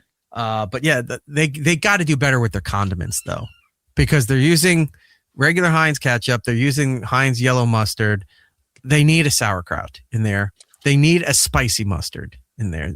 You can't they won't because they also have the onions that come out of like the little rotator thing. You don't pull it and then just onions fall out. Mm-hmm. Sam's Club, as much as like I don't shop there as often, I sometimes get sauerkraut. They have sauerkraut in the little packages. Yep. So, and that's perfectly fine. They don't normally have it out there, but if you ask them for it, they'll get it out of the fridge and they'll give it to you. Yeah. They need to have that at Costco.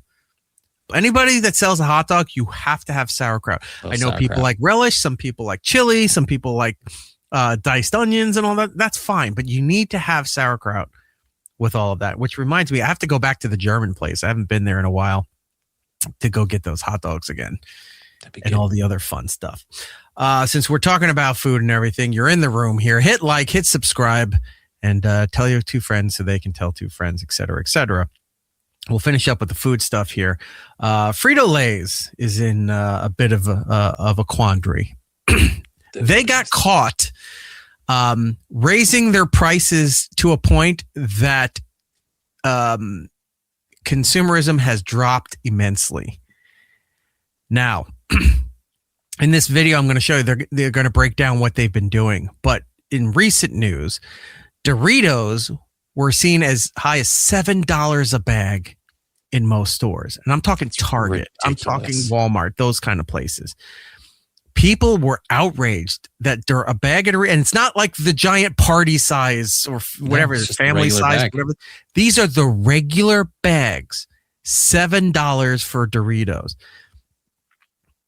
Then they had a call. They had, I don't know if it was like a shareholders meeting or something, but something involving finance got called, and they found they had like $1 billion or something drop in sales because what they were bullying customer, like a lot of companies, they're not the only one doing this, but a lot of companies were like, well, people live off brand loyalty. And we can raise these prices to whatever because people are so loyal to our products, they'll just continue buying it no matter what the price point is. Right. Well, it finally came to light that is not the case because Frito-Lays is doing terrible. I've talked shit about Frito-Lay for the longest time because their potato chip line is terrible. Yeah. Every time they do a flavor, it's just a derivative of a ketchup chip, a sour cream and onion chip, a sour cream and cheddar chip, or a barbecue chip. Any other flavoring, when they say, "Oh, bacon," or is it bacon grilled cheese? And you go to taste it, it just tastes like sour cream and cheddar. There's really nothing here. Yeah, so they've been garbage for a long, long time. I've always spoke highly of Utz and of Hers. And if you've got a local equivalent to that or a regional equivalent of that, go and support them rather than Frito-Lays for all that stuff. A small bag of Fritos is over $6. And they're smaller than the other size chips that Frito-Lays puts out there. Not worth your time. Check out this story here about what they were doing and how they got caught. Doritos used to be $3. Now it's closer to $7. The company that makes them just lost $1 billion over it twice. Here's what's happening. According to Bloomberg, Frito-Lay got so addicted to rising prices that it couldn't stop, even as its own shelves started emptying out. Now, I've noticed this.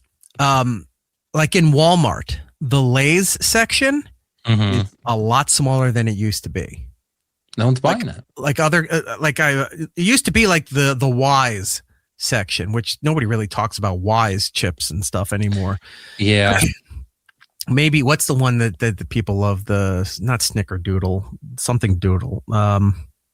It's like a Sun chip kind of. I forget what it is. Wise didn't have that big of a market share. They'd had a smaller section of the shelf space. They've been expanding. Walmart's own brand, Great Value, has expanded a lot. Immensely. There's a lot more Great Value stuff there than there are Frito-Lay stuff. Miss Vicky's, which are fantastic chips. That's another brand. If you have that. And I'm not a huge kettle chip person, but they make a good. Their spicy pickle ones are great. Their salt and vinegar are probably a top tier. Mm-hmm. Maybe next to like the Hers kettle, what do they call, Boardwalk, salt and vinegar chips and stuff like that. The Miss Vicky's brand's expanded. There's a lot of these other brands that are getting more shelf space than the Frito-Lay stuff here. It's because of this kind of bullshit. Stop. Even as its own shelves started emptying out. Now they control nearly 60% of the U.S. salty snack market, and for over a decade, the mandate was simple. Grow revenue 5% every year forever. 5% every year forever. Now imagine people were still buying Doritos for $7 a bag. Next year it would have been what? $7.15, $7.25. And by the end of this decade, it would be almost $8 for the bag there. And they're just going to keep raising it because people love Doritos. Look, people love fucking Oreos too, and all the nonsense flavors they put out. But if it was, $7 to $10 a thing for Oreos, you're going to start seeing their sales start to slump too. Well, and then Oreo does this thing where they've raised their prices for their like special flavors to like almost $5, but they shrunk the packaging. We used to get the long rectangle sleeve of Oreos, and now it's these little square, and that's all you get. And it's $4.50. It's like. Shrinkflation, everybody. I hate that. Then the pandemic hit, and like everyone else, their parent company PepsiCo started raising prices. Consumers barely flinched, so they kept going. By 2022, prices were up 20% year over year, but they up 20% every year. 2022, prices were up 20% year over year, but they still kept going. So Walmart started cutting their shelf space. Yes, like we just said. According to insider reports, nobody wanted to be the one who blinked. They tried shrinkflation, promotion, smaller multi-packs. Nothing worked. By the time a new division head finally declared prices had to come down, they'd missed internal revenue targets by over $1 billion for the second year in a row. For the second year in a row. So that's over $2 billion they lost by pushing this shit higher and higher. And then people are just going... This is what happened. In some cases, there are companies that get away with it, but more times than not, when companies get that in their head, it's like, we dictate what the customer likes and doesn't like. Well, they'll do whatever we say. That gets exposed in not in like this guy here. I mean, I'm sure he has a big following, but Bloomberg, a massive outlet, exposes that and puts that information out there. That's all it takes to crash a business, a brand, a reputation, a marketing campaign. All of that stuff is just, hey, that shit that you love them there? They purposely were deceiving you. Now, I don't know if this is going to affect like Live Nation, because they settled that thing and those emails came out like these. I bought more tickets. I know, you are an idiot. They are right. Maybe that's a bad example. Jordan, no. It's the children that are wrong. Jordan is the example of who they were making fun of and saying, we will financially SA these people. Like, don't worry, Jordan will still buy tickets. We'll just keep raising prices. Doesn't matter.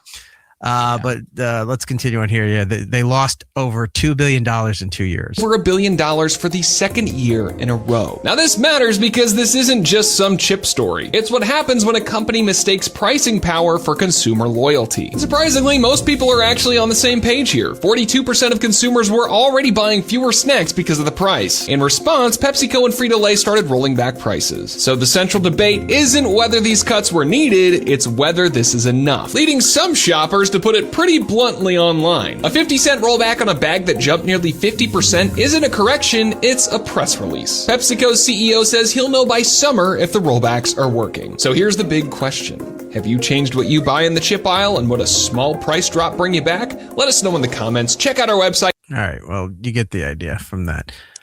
On my Cheeto bag. Yeah. New low price, same size. Hold on. Let me switch to you so we can see it.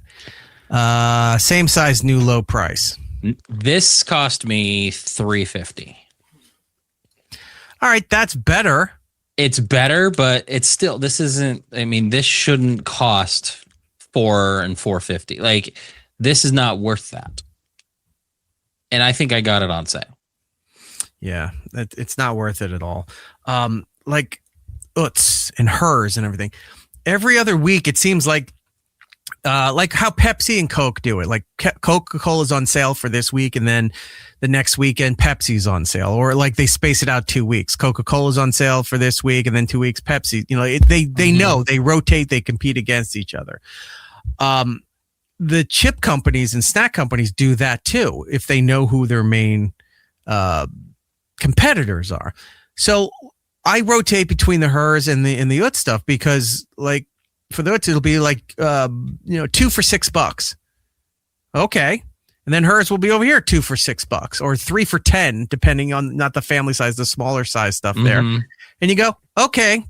By the way, this is going to be going on all the time, and rightfully so. Good on you. Every time we say chip, what's that? That comes in there. I got to pull that drop of him saying that, so we can just hit the button each time this goes on. And so like I like both brands. So depending on the week who's got the sales, I'll buy their stuff because it's kind of reasonable. You know, it makes sense to do all that stuff. Frito-Lays has not been reasonable for a long time, and their products, their Lay's potato chip line is the worst out of everything they have. Doritos, I know people love Doritos. I like certain brands, flavors of Doritos. I get it. I love Fritos chips.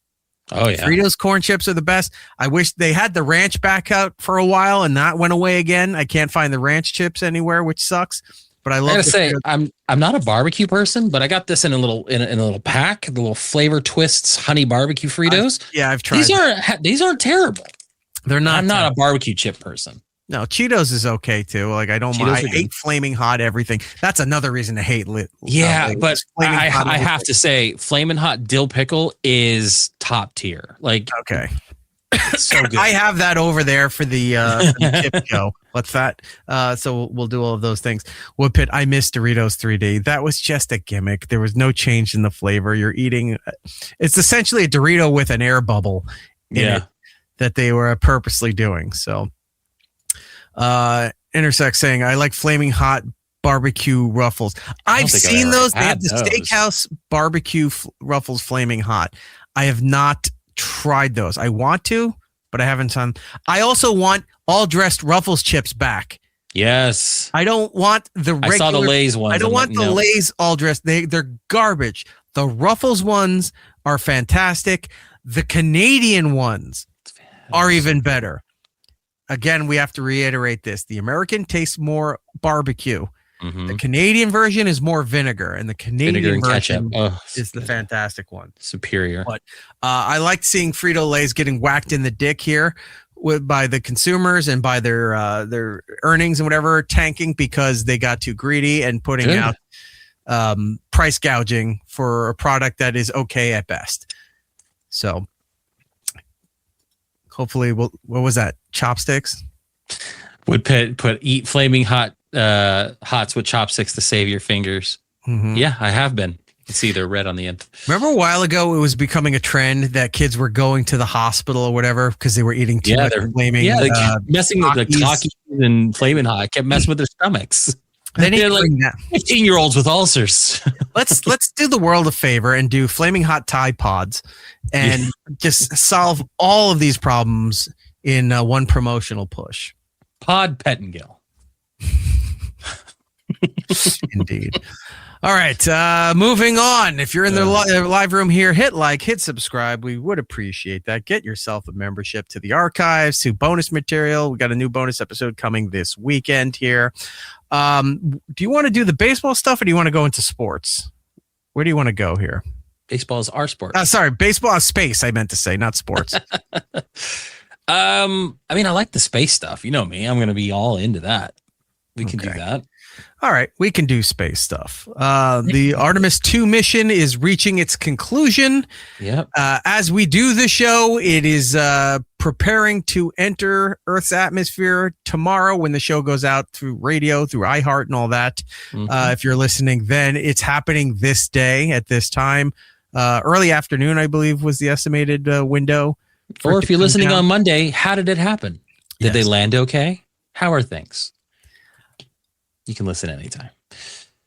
I'm hoping that it went okay. I would not want to see something terrible, because otherwise it's going to be a very different tone for the show next week. But so anyway, they're due back today, whenever you're listening to this, or it's again in the past, whenever you're listening. It's so weird how time works with all of this stuff here. Lots been going on with the space stuff. We had them go behind the dark side of the moon. So many hacky people posting Pink Floyd stuff, quotes. The Prism from the album. Mm-hmm. It's a garbage song. It's a garbage. I was going to say, guys, it wasn't that great of an album. I'm sorry. I'm not a Pink Floyd fan. It's terrible. My famous rant of I hate the cash register song. It's like, shut up. Yeah, I hate it. I can tolerate it now as I've gotten older. But in my day coming up, I hated the people that were wearing the Pink Floyd shirts, the jackets. They had a jacket for a while, right? I don't know if it was Spencer's or something, and it was just like some shitty cloth jacket. Like it was meant to be like a spring lighttime color style jacket. It just looked terrible. It had pink sleeves with the prism thing on the back. It looked like if you were going to a rave, like a Dayglow kind of thing. Anyway. You Dayglow bastard. So where do you want to? We have so much involving the space stuff here. Well, where do you want to start with this? Let's see. What do you got here?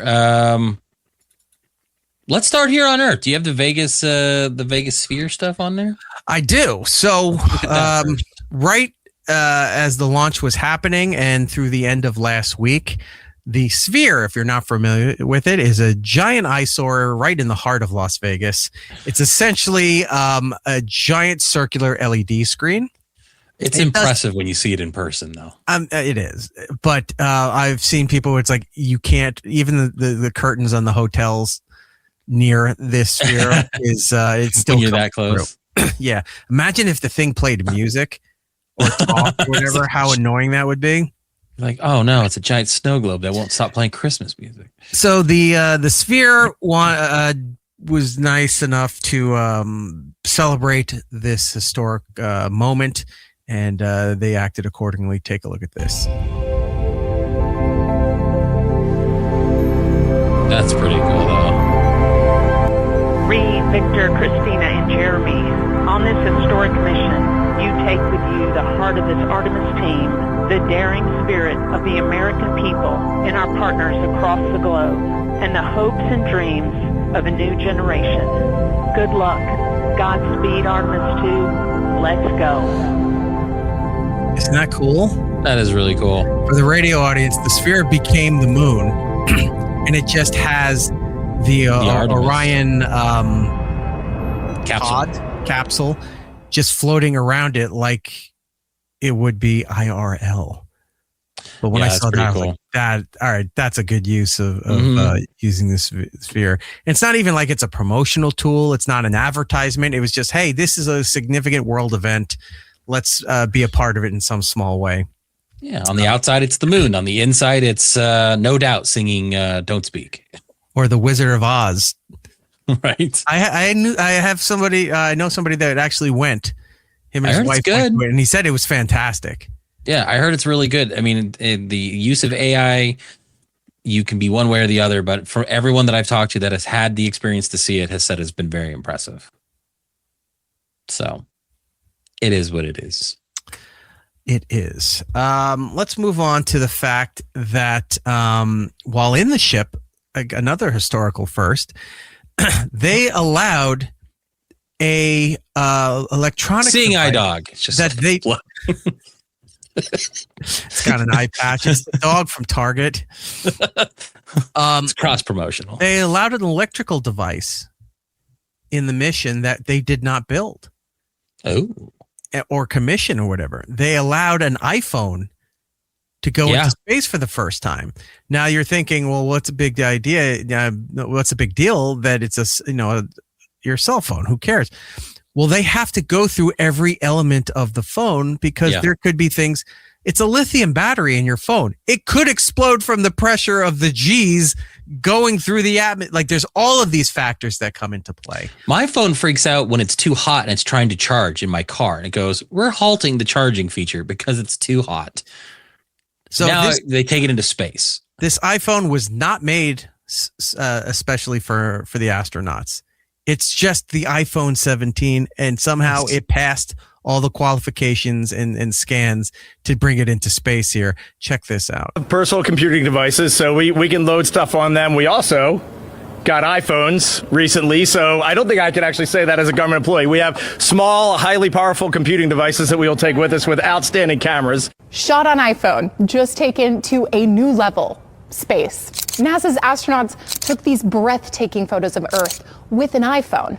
NASA's administrator, Jared Isaacman, said these devices are, quote, to capture special moments for their families and share inspiring images and video with the world. But it wasn't just iPhones. This spacecraft was equipped with all sorts of camera gear, like Nikon cameras for the astronauts, and there's GoPros attached to the vehicle's exterior. But how did an iPhone make its way onto Orion? In the past, hardware has had to go through a lengthy process called hardening before flying to space, which makes electronics more hardy and resistant to radiation. These iPhones are coming straight off the shelf.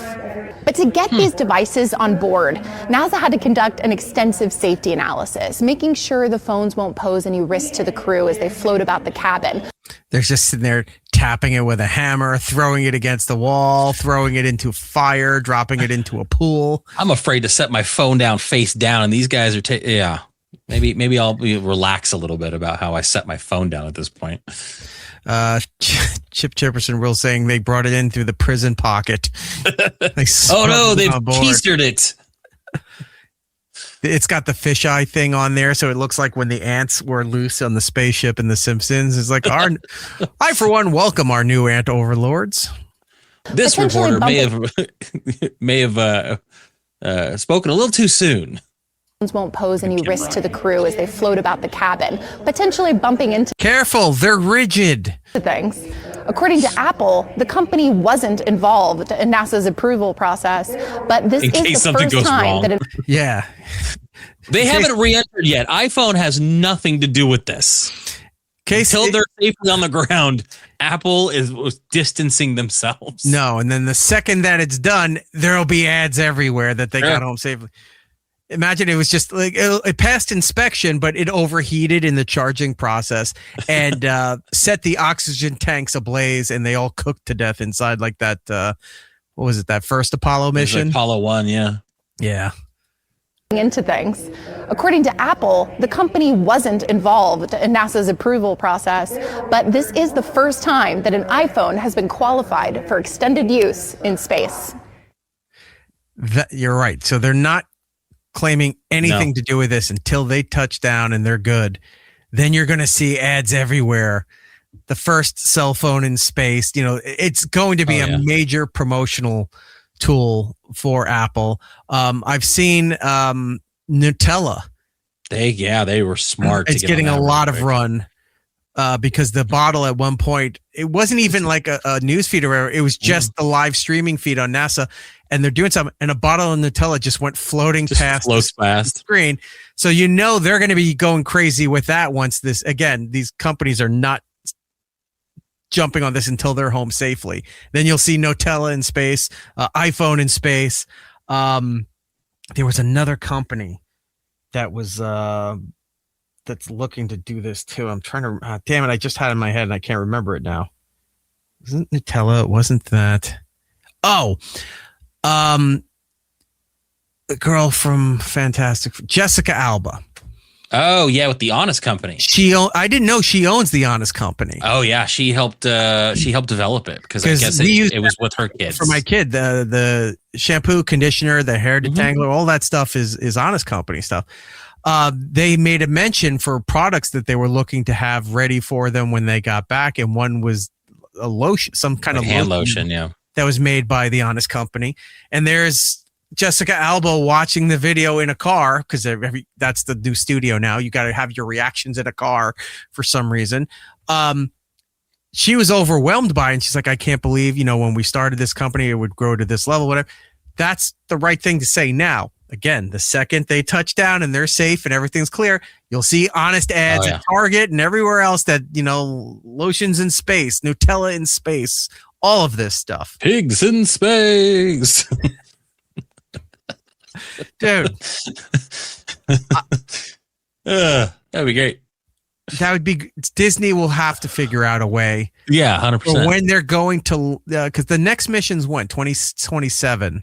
Yeah. For like Artemis 3, which, by the way, you can see videos of the trains dragging the parts all across the country as they're arriving in Florida to build Artemis 3, the rockets, all of that stuff. The stuff's being shipped down there already, which is weird that somebody knew the paths of the trains.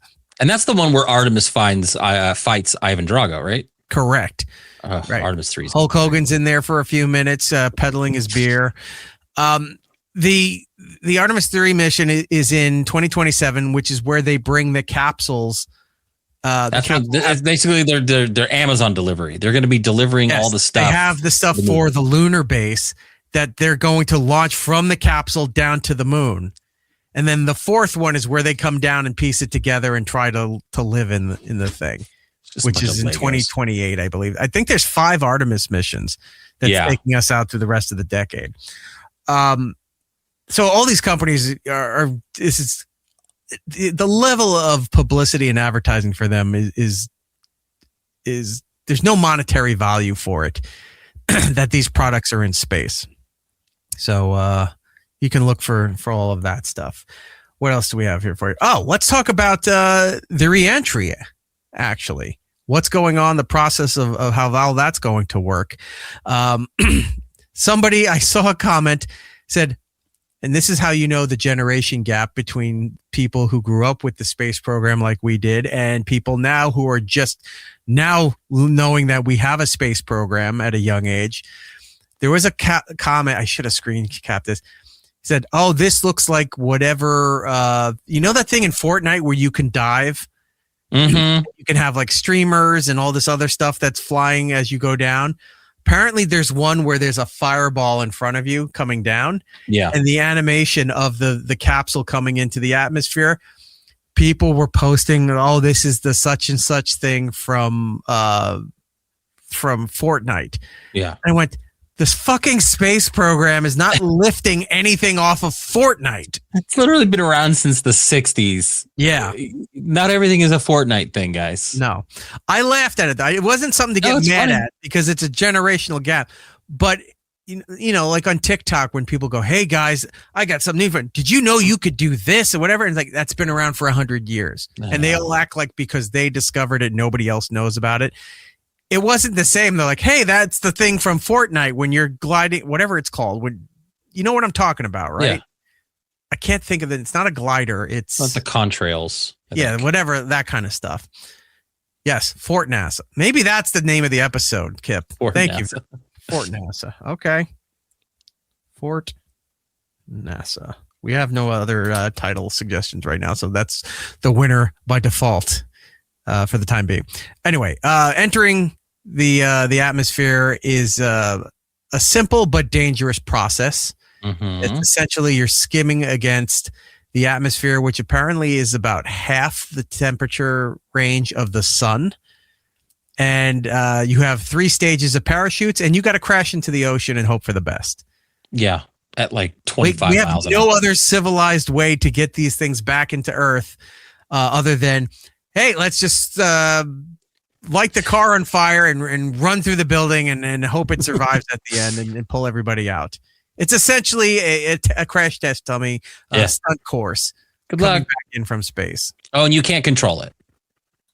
That's it. You're just falling. Yeah. There's no steering wheel. Here's a better example. We're going to throw these pennies off the top of the Empire State Building, and we're just going to see how it does. If they survive at the end, we'll pick up the pennies, and we'll have those pennies again. If not, well, we hose it down, and we start all over again with more pennies. Let's take a look at the reentry here. We watched that Earth eclipse behind the moon. Wow, I'm actually getting chills. Which, by the way, it's so pretty. Is a great photo. I love how everyone's saying it's CGI, it's this, that. My favorite one is like, that's not even the top of the Earth. It's the Earth is tilted sideways, so you know it's fake. It's there's more than up and down, asshole. You can go. You ever play any kind of flight simulator game where if you're not just going up and down, if you go sideways, where you lose track of what direction you're in? It's terrifying because you don't know that that's a legitimate scenario that you're in. The way it's curved right there, you're not just top and bottom of the Earth. You're coming up here. They were skimming the South Pole of the moon. Part of it was just to witness as a human race stuff that was never seen by the naked eye. But the other part was, do you know they were looking for water? Yeah. You know about this? There's giant craters on the southern pole of the moon. They can fit like whole cities like New York in one of these craters. They're so big. And they're looking to see if there's water down there, not because this thing can sustain life or what have you, but elements from all around the universe hit this thing. And like comets have a lot of water crystals and stuff in them. They want to see if stuff fell into these craters down there that never get sunlight, so it stays frozen, permanently frozen. If that's the case, when they're on the moon, can they go down there and tap into that? Like, I didn't know about that until, what does this say? MOON, that spells space. Yeah, old Tom Cullen over here, Kipcast, hitting the stand. All right. MOON spells moon. Yeah, so it was a water finding mission too. Like every time I watch more of this stuff, I'm like, what? That was going on? Like they didn't tell you all this at the front. No, that's the boring part. We want to see rocket go up, rocket come down. Yeah.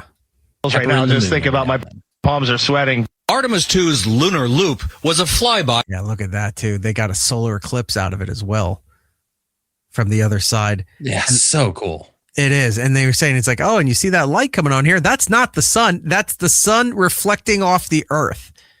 Right. Which is the reverse of at night when you have a full moon, that the moon's not giving you sunlight, or moonlight. It's the sun reflecting off the moon back onto the planet. Mirror. We're seeing the reverse of it for the first time as human beings. Lasting 7 hours, but the crew's takeaways will last a lifetime. Ahead, Earth and the risks of reentry. Tomorrow evening, the capsule will hit our... What? It's just it's wild that we're like celebrating this. We're loving this. They haven't hit like probably the worst part of what's going to happen here is the reentry. Yep. Like they got out. Cool. Now you get to float and do all the stuff. A lot of math involved. You got to circle the Earth. There's a lot going on, and it's still very risky, very dangerous. But at this point, they're just kind of just floating back toward where they need to be. Now you got to be that fireball. Now you got to have everything deploy right, and now you have to hit the ocean at like 30 miles an hour. What if as it's skimming the atmosphere and you're seeing the fire trail, they just start over? Because you know how NASA pipes in music to them when they wake up in the morning? Right. If that's going in there, NASA just pipes in Pitbull's Fireball as they're going like, this is not the time for this. Great Balls of Fire. What other songs about exploding can we play for these people as it's heading in there? Earth and the risks of reentry. Tomorrow evening, the capsule will hit our upper atmosphere, barreling 24,000. All right, I had the time window wrong. I thought it was early afternoon. This was coming in. I guess it's like tomorrow night. Tomorrow evening. Is it evening, like Eastern time, or United States as a collective that it's hit? I know it's landing in the Pacific Ocean, and it's not far from San Diego, right, where it's going to land. I'm hoping that maybe I can see something in the sky from where I'm at, even though I'm in Arizona. Like you should be able to see something, so I'm going to keep an eye out for sure. Oh, if you had the telescope now, and you're just taping it. All right, say the worst scenario possible is happening, and you're happening to catch it with your telescope. Shot on an iPhone. You're just seeing hands like they're all running around with their heads on fire and stuff. Horrible, but just think of the viral possibilities that you would have for this. Like Can't some wait till dipshit Thursday. just happened to be looking at it through his telescope in Arizona. It's so one of the most horrific events to happen to mankind. But I got it in HD, so it's cool. It is cool. Yeah, I would love to see it. I don't know anybody in San Diego currently. At least I don't think. I think I have a few people in that area that might be able to see something. I think my sister is in California, about an hour and a half north, but I mean, it's a big sky. You should be able to see that's something. close enough. Yeah, you should be able to see something a lot better than I can. Oh, Rob's in LA proper, so he may. Well, I don't know. Hey, look at your high rise and see if you see something flaming down into the ocean there. It'll look like that scene in Cloverfield that just splashes right into the ocean.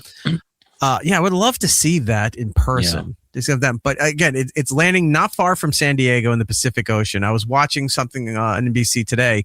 They were interviewing. It's a joint effort between the Navy and the Coast Guard. They have divers. All of these things in there, what they have to do. And they're like, well, there's a whole... They miscalculated, hit SeaWorld instead. Well, some people would cheer. Shamu's dead. It hits Japanese whaling ships. There's a whole procedure because you can't just come out of the capsule. No. Well, I mean, if you're Jeff Bezos and Katy Perry. Oh, the real heroes. The real heroes of the story. I love how last week we were saying, fuck you, Blue Origin, with all this stuff here. So many memes and graphics came out and it said fake astronauts, real astronauts, all of that. And it's just giving Katy Perry a whole nother layer of shit. Yeah. For that fake space flight where they all thought they were astronauts. Yeah, there's a whole procedure in place that they have to go and essentially having a small child strapped into a car seat. They have to pop open the thing. They have to go in there with tools to kind of pop everything open. Yeah. And drag them out because they can't function on their own human power coming back into the gravity of the planet here, that it could take them a couple of days before, like they can't walk. They have to be dragged and carried and lifted to all of this stuff because of their bone density, even though it's shorter than like the ISS stuff, but their bone density and all this stuff, they won't be able to walk for a while because they're up there, 10 days? Yeah. It was only a 10-day mission. They left last Wednesday. So they've already been out, over a week. So yeah. I'm sorry. I know so many people. I love this stuff. I find this fascinating in every aspect of it. Atmosphere barreling 24,000 miles per hour. Temperatures will reach 5,000 degrees. A protective heat shield under the capsule, more than 16 feet in diameter, has to keep the crew alive. When you saw the cracks and the chunks, what was going through your mind? We've got to understand what happened, and we've got to make tough decisions about how to address it. Victor Glover is talking about the unpiloted Artemis I mission in 2022. Victor Glover, he was so close to retirement. He's too old for this shit. Skinton's old for this shit. No, if he was smart, his first words coming out of the capsule, if he just does a fucking lethal weapon, he's just too old for this shit. Do you know how loved this guy, and he's already loved, but you know how much more loved this guy would be everywhere in the world for all of this stuff? And by the way, those panels and stuff is what caused the problem for the Columbia when he was re-entering. The panels lifted off and the whole thing burnt up. Which my kid just learned about today in school. Yeah. Like, and I know we're talking about how amazing that it is nice to see, our kids going through kind of what we went through with the shuttle missions and things like that, and the Challenger and that. No, but I picked up my kid from school today, and he goes, "Yeah, we talked about the Artemis stuff." I was like, "Oh my god!" And that's when I got excited about having a kid. Yeah. Normally, I ignore him all the way home, but like today, I was like, "I'm turning the racetrack down." Today, you don't get to walk home. We're gonna stop listening to Busta Rhymes. You get to sit up front with Dad. You can sit up front. Don't wear your seatbelts for pussies. And then we were talking about it, and he was like, yeah, and apparently people died. I was like, you don't even know half of it. And I went through what I went through watching the Challenger go up and explode. And then I told him about how the Columbia came in, and it was like, it's wild. And yeah, it was very interesting. I mean, you're right. Like, considering how many missions these shuttles went through and all the stuff, for it to have only 2 really major issues. Mm-hmm. I mean, we're beating the odds for sure. So, well, I forgot about when you brought up Apollo 1 last night while we were talking. So I guess 3. I can't. I mean, there's diminish what happened to them, but the other 2 were at least in transit, in flight, or whatever. That one never even got off the launch pad, but also horrific. So 3 in 60 years. Now you could say, oh, there's been other times, but they weren't man helmed. They were just mechanical errors. Things happen, whatever. But 3 main missions where unfortunately we had casualties for that stuff. It comes. Sometimes you got to crack a few eggs, Eric. It's exactly it. I was going to say it comes with the territory of science and exploration. Well, that you're going to have those. You hope you don't. You try to learn from it that you don't repeat that stuff. But now essentially we've got the equivalent of moving blankets on the bottom of this capsule here that is coming down to touch down on Earth. It's like those foil fire blankets that they give forest firefighters. It's like, you just put this over you. Maybe the forest fire won't kill you. The ones they have up in that front discount section at Home Depot. It's like, with the graphics showing that in case there's a grease fire and you get caught on fire, they have the flame retardant blankets. What if they just put retardant on the bottom of the capsule as it's coming in here? Do you think that some guy goes, is that misspelled? Hey, the retards are back. That's not what it says, Jim. But I can kind of see what. Oh yeah, the T burnt off. I get it now. Yeah. Okay. This is video looking outside its blistering reentry. Pieces of the heat shield kept flying off. Engineers later found holes and cracks pocking the shield's outer char layer. A crew would have survived, but it was worrisome. NASA decided to keep the same heat shield, but modify the trajectory of the capsule's return. No Lead flight director. Yeah. No, this is good. It worked the first time. We should be fine. Put a little glue on it. Yeah, I was just going to say. There. Yeah, some duct tape and some Gorilla Glue. It's got a NASA bumper sticker over the holes. Keep on trucking. It says trucking. KOA campgrounds. Like that doesn't even relate. I break for space dust. Yeah. Flight director Jeff. I break for Spaceballs. On the left side, bumper sticker. Left side, it says gas, grass, or ass. Nobody flies for free. Lead flight director Jeff Radigan. We've done our homework and we've really done the testing. Do you feel good about it? I do feel good about it, yes. When we talked to the crew, his hair looks horrendous. About the heat shield, they all said, Tony, they were confident that NASA had made the right call and the right fix. Yeah, I think we got it. 4 people are depending on your lackadaisical replies to these tough questions of will they survive? I think we got it this time. You know how if you watch the NASA feeds, right? Unless there's something live and important that they go to where they control it, it's set on an automation. So like it'll cut over to Capcom. Or is it Capcom? Is that the name? It is. Yeah, Capcom there for a little while. You see the desks. Then it cuts over to the control room we were seeing for here for a little bit. Then it cuts over to the camera outside the module, looking at space or whatever. Like it constantly rotates, right? But imagine it like you're waiting for the reentry. It gets over to one of the control rooms and everyone's just doing this. And you're like, why are they crossing their fingers? That's not technical. That's not protocol.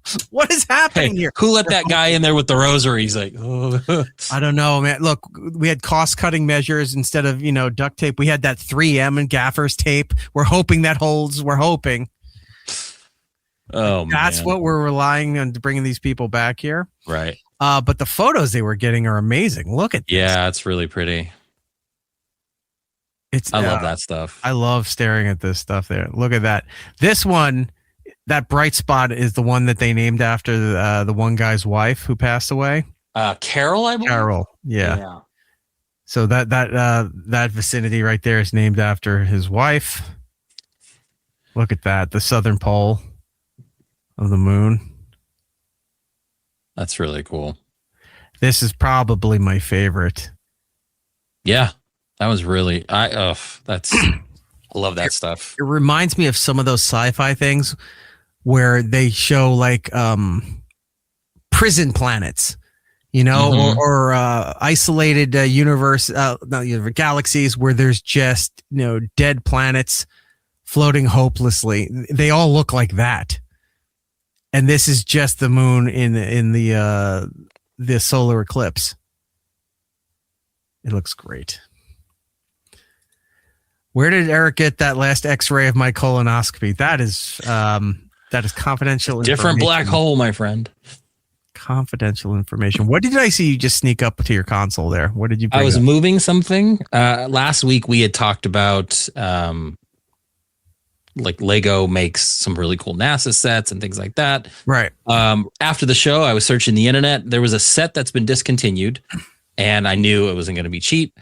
I ended up finding it for just above retail. So, and I paid a little more than what I would have paid at the local Target a year and a half ago, but I was able to do it.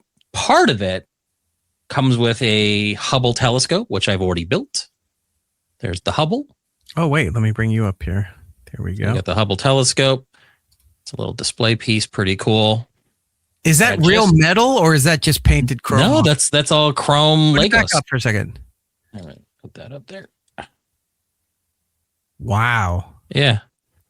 A little piece of that, goes down if you want it. Comes off the stand if you want to do stuff with it. But yeah, you could put a GoPro in there and then hide it in your office so you can tape people at work without them knowing. But the real kicker, I'm gonna grab this here. This is what I was doing last night when we were doing show prep. Right. Oh, is this the shuttle? Yeah. Oh, it's gorgeous. So it's the Space Shuttle Discovery in Lego form. Now have it go from left to right and make the whoosh sound. Does the hatch open up? Is there the big robotic arm? Yes, remember the big space arm that it used to have? Yes, it does. In fact, the space arm is right here. It all comes up, and you can take the solar panels off the Hubble, and it mounts right in there, so you can display it holding the Hubble telescope. It's awesome. Like, it's probably one of my more favorite sets. That's amazing. How It's much really was cool. that? How much was this? Yeah. When it first came out retail, it was about $200. I paid it like $250. But like I said, just to get a discontinued set for that price is actually not bad, considering. Wow. And it comes with a little stand. It's got wheels that pop out. You can display it like that way, but yeah. I'll tell you this, that I'm actually a little envious of. You have to get very, very excited about that one. You've got a lot of stuff, but I would sacrifice some other things and give that a more prominent space. See if you can get one of those mountings. You know how they have for model airplanes and stuff, where it's got like the arms at different lengths to show it like it's flying out or landing. Well, yeah, it's got a little stand that it like just at angles like this. They make these sets, these like frames. I was actually thinking like it comes like a frame, kind of like a picture frame, so it shows like the NASA logo and stuff like that, and then you can mount it, the bottom against it, so it looks like it's just looking up. I have some space on my wall where I have the Lego Galaxy set that I did. You can see it right at the top there. Mm-hmm. That's all Lego. I might get rid of the vinyl that I have displayed and mount it over there and just do like a space little section. So, yeah, it definitely needs a better spot. Kept saying suspended from the ceiling. Well, then it spins around because like if the air conditioning's on. Or well, you'd have to put a couple spots where it doesn't twist, but I definitely I glue it to the ceiling upside down. Upside down. Paint your ceiling black, get glow in the dark stars, and then just stick the space shuttle up there over your bed. Right. That will also impress the ladies down the line. Well, they have 2 different Artemis sets for Artemis 1. One of them's a smaller set. It's about $60. They just released it. When you build it, it's got a little crank. So it lifts up off the platform. It does the first stage rockets come off the side. And then it does the little top rocket come off. It's actually really cool. The one I'm going to get is $250. And it's about 4 or 5 feet tall after you're done building it. And it's got the full platform. And I have a spot right there that I think it'll fit. So I'm going to get the Artemis, I think. I'm like all back in on doing space stuff again. Like this has like invigorated my love for it again. So much so that like we've talked about, I got myself a new telescope and it's called a smart telescope. And it as can opposed do to the stupid telescope that sees through the Earth. What this does is I have a regular telescope, and I used to use it all the time and stuff like that. But it's a normal telescope. It's it's got mirrors and you got the eyepieces. You can change the different eyepieces to get a little bit more focal length. I've got solar covers on it, so I can look at the thing. But you have to find where things are. You have to, you have to plan out where you're wanting to look. You have to move all the time because, when you're looking up at the sky, you don't really notice it. Right. But when you're looking through a telescope, if you were to look at the moon, every couple seconds, you have to shift where the telescope's pointed because the Earth's moving. Yeah. But what this is, and I'm going to show this, I bought this. It's coming. It'll be here Saturday.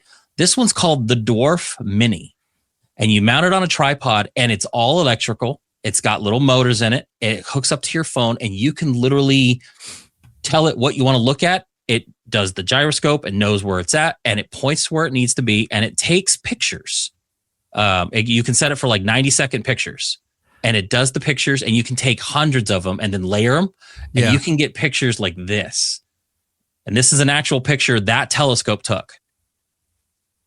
And then this is another one. Wow. I am excited about this kind of stuff because this is the kind of stuff that I always wanted to do with a regular telescope, but you had to buy like a mount.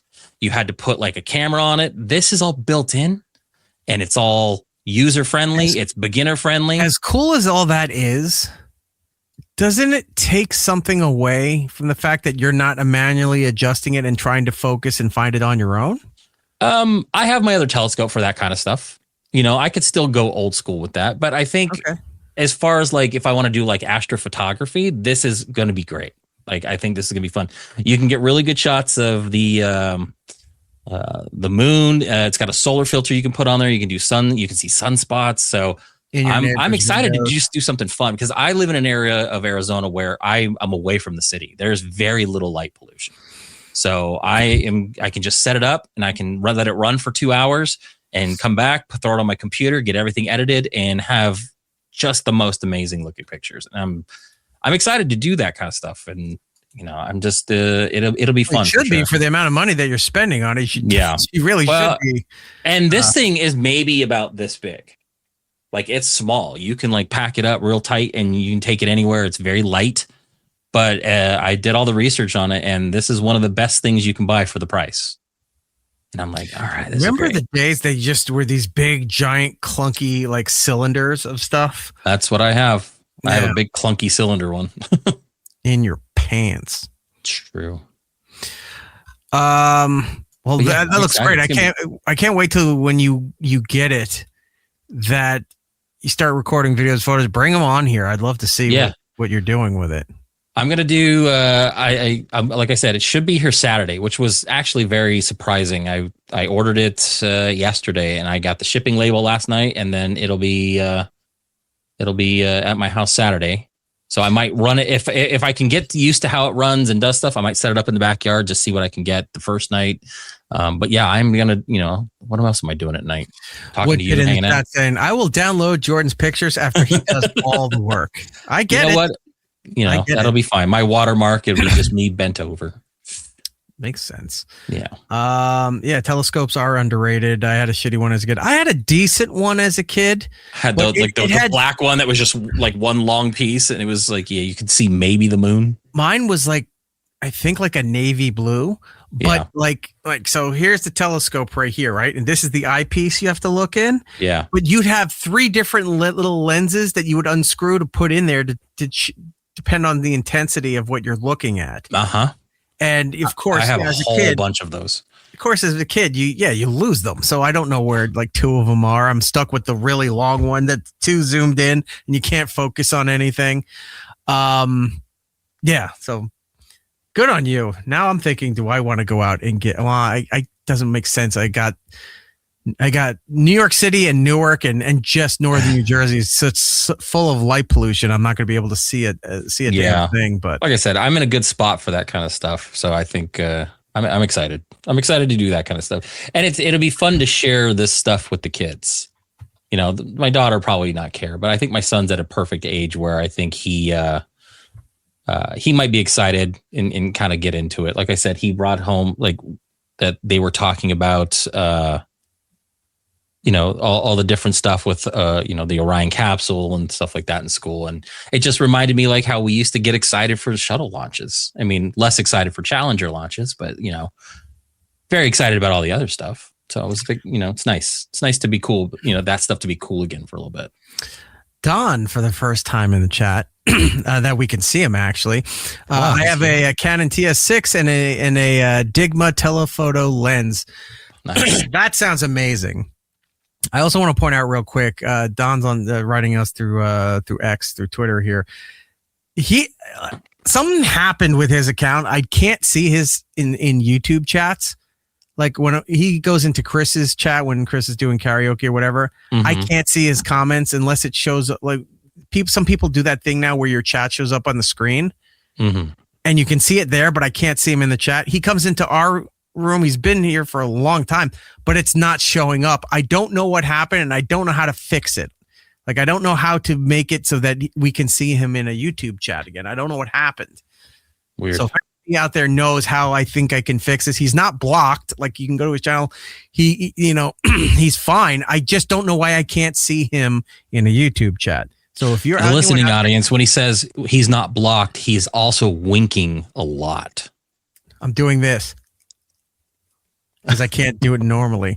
He's like, I know Iraq so bizarre. Yeah, I it's not just here, but it's in other chat rooms too. I can't see him for some reason. So I've tried talking with him, and trying to work on this stuff here too. I don't know what it is. I don't know what happened. I don't know how to fix it because I was looking up a while ago, like, how do I fix this fucking thing?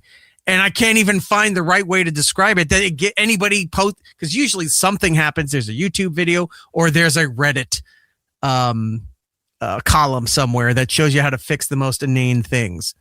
And there's nothing. I don't know how to do it. Hey, Funkin's in here. Hey, babe. Does he have you blocked? No, if he did, I wouldn't be able. Oh, wait. Oh, if he's blocked you, you wouldn't see any comments no matter where you are. Caught you, Donald.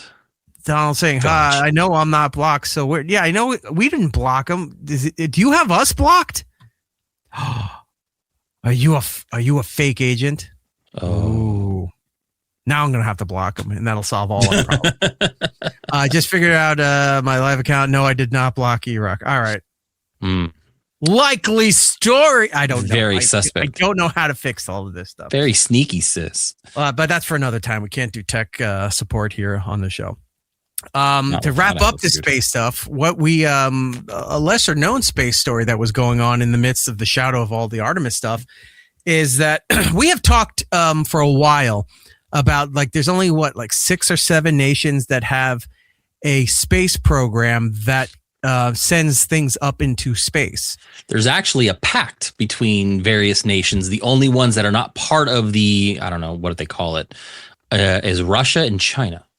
But all the other countries like Japan, India, has their own process. We have us, Canada. European Union has a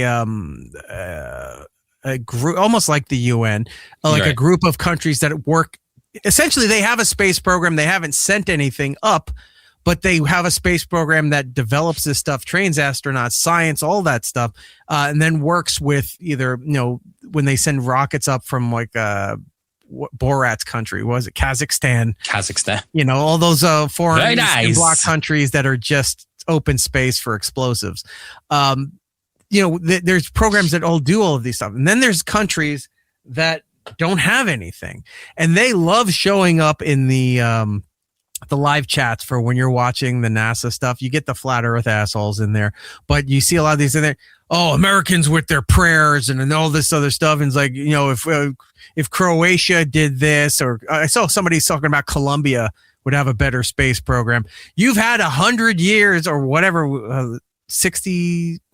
almost 50s, right? When Sputnik went up, space program in our modern history. So 70 years. Sputnik to do it like Leica. the rest of us all did to build space program, and you haven't built anything. And you get assholes in there. I know they're trolling. Like, oh, the Middle East could do, and Jordan and I were talking about this. I said the next country that could have a viable space program because they have the capital is Saudi Arabia. If they wanted to, yeah. If they wanted to, they could. They don't seem to. They like to flex nuts by building stadiums to have the world's sports entertainment. They just build islands that look like palm trees. They don't care what they've got the engineers down. They've got the wherewithal. They've got the capital. They could be the next country to have a space program, but they don't. But there's another country that gets overlooked all the time for having a space program, and that is the fantastic country of Mexico. Well, look at that. Did you know they had a space program? Well, Artemis was up doing what they do up there, and we have the ISS up there still functioning. We forgot to play that clip too, where they were talking to each other, having the most inane conversation. Like, whatever you're eating, we're going to mirror that here, and we're going to eat the same. This is what you're wasting the money on. How about you start an old school rivalry, like a camp rivalry? Like, we're going to steal your flag. You're never going to get to ski on this mountain ever again. Shit talk each other. Oh, speaking of flag, before we move on, the Orion capsule, I know we had saw kind of real quick. They have an American flag hanging up in the capsule that NASA kept that was supposed to be on the Orion 18 mission. Mm-hmm. Oh, no, Apollo 18, excuse me, not Orion. Apollo 18 mission, but that was scrapped. That was going to be the next to the moon like landing kind of thing. And they scrapped the whole program back in the early 70s. So they actually got to take that flag up in this Artemis mission. I thought it was pretty cool. That is very cool. NASA's a bunch of scrapbooking, hoarders. They're hoarders. They're hoarders. Yeah. Exactly. So we still have that flag, right? Yeah, let's do it. So while the Artemis mission was going up there, ISS is still under their mission. Mexico had they have launch areas, essentially like not that Baja strip of Mexico, but right across because there's a little portion of water right along that west coast there, where they send they do rocket launches and missiles and all that stuff right there.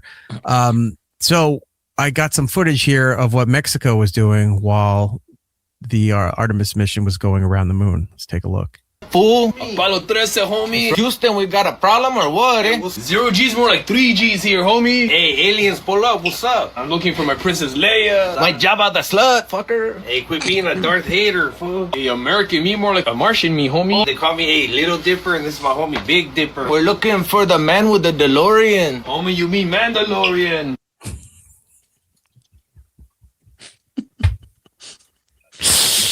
I mean, my new favorite video. Look at the man of the DeLorean. Yeah. You mean the Mandalorian? Fucking dude. She's of the Mexican persuasion. I gotta say, people have no chill. Funkin', before the show. Oh, that's the show title. Viva La NASA. We lie. We cheat. We play the Eddie Guerrero theme. Oh, God. I was talking to Eric. We were talking doing show prep before the show, and I didn't get to pull it. And I don't know if I'm going to. It's going to be too late. But this past weekend was Easter. There was a video that was circling around the internet, and if you look it up, it's a Easter bunny that came to hang out at a Mexican barbecue, but he was dressed like a cholo. So he had like a big black mustache on the Easter bunny head, and he had like the flannel that was only buttoned up once, and he had the chinos on. Oh my God, I laughed so hard. I sent it to Eric, so he'll watch it later. But it was so funny. I was like, oh, that's so great. Yeah, that was awesome. I love that video so much. Hey, that's the Mandalorian. Why are you a Darth hater? That's great. My Jabba the slut. How do you not love Mexicans? I mean, so yes, they've got the drug cartels. They're ruthless killers, and I'm sure we're blamed for taking some of their land as well. I thought we purchased it, but that could be wrong. But Mexicans overall, great people, fantastic food, and when they don't take shit seriously, is hilarious. So it's fantastic. Viva La NASA is that's it. Yeah, I gotta make up the artwork today for it. A low riding space shuttle. Bunch of astronauts that look like they're like, That's what it is. You get the black loafers, the big white socks all the way up to their knees. It's going to be the Jinko jeans. Or I can do that, or I can do the shuttle with the 3-wheel motion on the moon. Yeah, exactly. All right. We'll figure it out. Viva La NASA. We'll figure that out. If you're in the live room here, hit like, hit subscribe, get yourself a membership, help out your pals here as we put all this nonsense there for you. We got through all the main stuff. Do we need to go to baseball, or could we save that for next week? We could save it. That's going to be evergreen. We can talk about it anytime, really. And same with like the hockey stuff. We do a sports segment next week. We're hitting science, now it's sports. We're hitting all the Trivial Pursuit categories. All right, let's do one or two fun things before we go to break. I unfortunately cannot say this because in my head I keep saying Mexican Americans have names like Kevin. Mexican Americans don't like to just get into gang fights. They like flowers and music and white girls named Debbie too. The Arnold one. Oh, where's the other one? Mexican Americans don't like to just get into gang fights. They like flowers and music and white girls named Debbie too. Mexican Americans are named Chata and Chela and Chema and have a son-in-law named Jeff. Mexican Americans don't like to get up early in the morning, but they have to, so they do it real slow. Mexican Americans love education, so they go to night school and they take Spanish and get a B. Mexican Americans love their nanas and their nonos and their ninas and their ninos. Nanu, nanu, nina, no, no. Mexican Americans don't like to go to the movies where the dude has to wear contact lenses to make his blue eyes brown, cause don't it make my brown eyes blue? And that's all I got. How do you like it? Oh, that's good. Pretty good. Huh? It's like a protest tune, man. Yeah, I dig that, man. Yeah. I love that so much. See, if you were smart, you would have just cut to segment 2. Nah. No, I could go to this. I knew you were. I knew it. Beaners! No, we don't have to do the whole thing. No. Because then you go. Don't think just because I got a lot of money, I'll give you taco flavored kisses, honey. I'll fill all your wishes with my taco flavored kisses. Taco, taco, burrito, burrito, taco, taco. Classics. The classics. Spinning the hits. Funkin' Deep Gamer. Go support her, by the way, on her Twitch channel. She's a good friend of ours. Give her some love. Go subscribe. Watch her play games without inviting me to come play. That's what she does. Better off. I'm kidding. I have to break it to y'all. People in Mexico don't actually dress like that. That's more of a Mexican American thing, California thing. It's true. Yeah. I was living in more Ontario, subdued. California. That was all my friends. That's all they dressed like. They're a bit more subdued in Mexico proper, because of all the siestas. Well, they're not sitting there in big fucking sombreros with their feet out on the side of buildings. Are they? Yes, I don't know. are. Gabby's in there. Gabby can tell us. No, they're a bit more, God-fearing, conservative people. I don't really think the Catholics roll up like cholos for Sunday Mass. Although, if they did, that's the church that I'm joining. All right. Join me tomorrow night, then. You won't. You don't ask me to. I see you pop just on did. With 19 other people. Yeah, maybe tomorrow I can hop on there. I gotta finish up Phasmo's holiday event, and I got. He's already laying the foundation of why he ain't gonna be there tomorrow. No, I was saying because she plays Phasmo too. We got to do that. Okay. All right. Moving on there. I don't think Gabby's still in here because I had something for her as well. You didn't say tahini. That's her Beetlejuice. Yeah, tahini, and then Gabby shows up. There she is. Shit! Holy shit! It worked. I did it. Some dude dressed like that in Mexico City. It depends on the area. Wow. I can't believe that actually worked. It's magic, Jordan. Gabby likes to send me messages of amusement park atrocities. Oh. And it's usually in foreign countries where they have carnivals and they don't have proper maintenance for the rides. So you're seeing people. There's no OSHA. No Oaxaca. Yeah, there's also no nuts and bolts holding those swings in as they're spinning 50 miles an hour around the park. So you see people falling out of roller coasters, things collapsing, people falling down out of things. She loves sending me those because she does know I enjoy them. But I have one for you, Gabby, that I think you're going to love. What if you got on I'm not a roller coaster fan. I know a lot of you are. I'm not a roller coaster fan. What would you do if you were on a roller coaster and everybody was just turned and staring at you the entire time on the ride? I would freak out. Like I'd be like looking behind me like, wait, what's coming?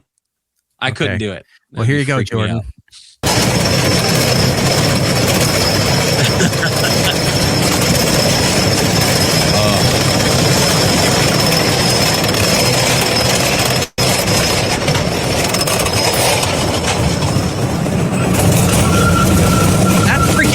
More That's than hard. That's hard to do.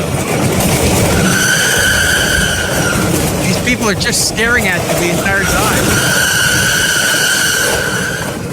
Oh my god.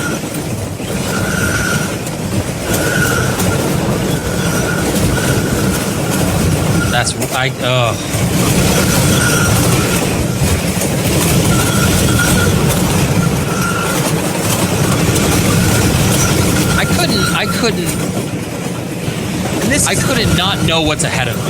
That freaks me out. This isn't even a quick clip, like a quick little social media clip. It's the entire ride. They're just staring at you. I've done things where me and my brother will go to like Six Flags or something, and then we'll do all the rides and see if we can just keep our hands up the whole time. And sometimes that's really hard. I couldn't imagine sitting like this and not seeing what's coming ahead of me and just dealing with the ramifications of whatever turn or dip is coming. No. Funkin' saying they're going to get some serious neck issues doing that. Chris is saying that if they did that to me, I'd find a way to undo their seatbelts. He's like, I've seen Final Destination 3. Gabby's saying that sounds like a literal nightmare. Yeah, it's those nightmare scenarios where you're somewhere and all of a sudden everyone just kind of slowly turns and looks at you. Like if you're in a church or in a public setting and the entire like courtyard, just they all slowly turn and look at you. You're like, holy fuck. I am the ride's not going to kill me. These people are going to kill me while on the ride. So I guess it's double fucked. Zach Woodard in the chat saying they definitely got a mild form of whiplash. I hope it was worth it for the video because it made it to this show. It caught my attention. I was more freaked. I'm not a heights person. I'm not a ride person like this. I was more freaked out by the fact that I hate being stared at. And it's not just like if somebody's looking at you. That's like a demonic, creepy kind of staring at you. I don't like that. I can't handle that. If like a bunch of people just slowly turn around and were staring at me, I couldn't handle that. I'd break down. I think the only thing that would make this creepier is if they were smiling, just a shit-eating grin on their face while they're doing it. Chris saying, are we sure they're not those backwards aliens in The Arrival? I don't know. Have we seen Charlie Sheen lately? I may be one of the two people in this that has actually seen that movie. Me and Chris. All right. Well, there was that. And then I figure we'll end on a musical note here. And then we'll go into segment 2. Let's check this out. WKTOGO, shrimp fried rice and egg foo young. WKTOGO, orange chicken summer roll. WKTOGO, we're not mean to 11-year-olds. WKTOGO, are we going to do the dance? Let's go! WOKTOGO,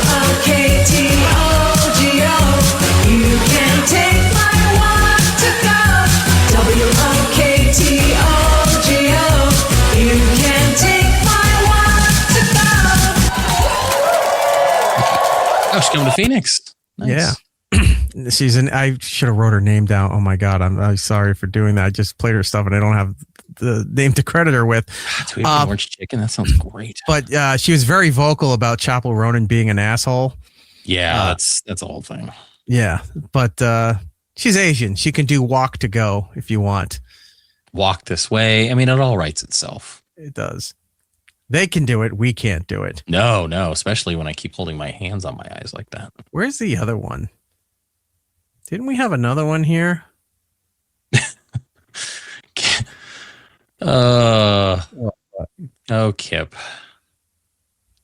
I want to be ninja. Oh, that video makes me cringe every time I watch her do it. Who's that? It's like some white lady singing a song about being a ninja. I mean, it's so incredibly racist.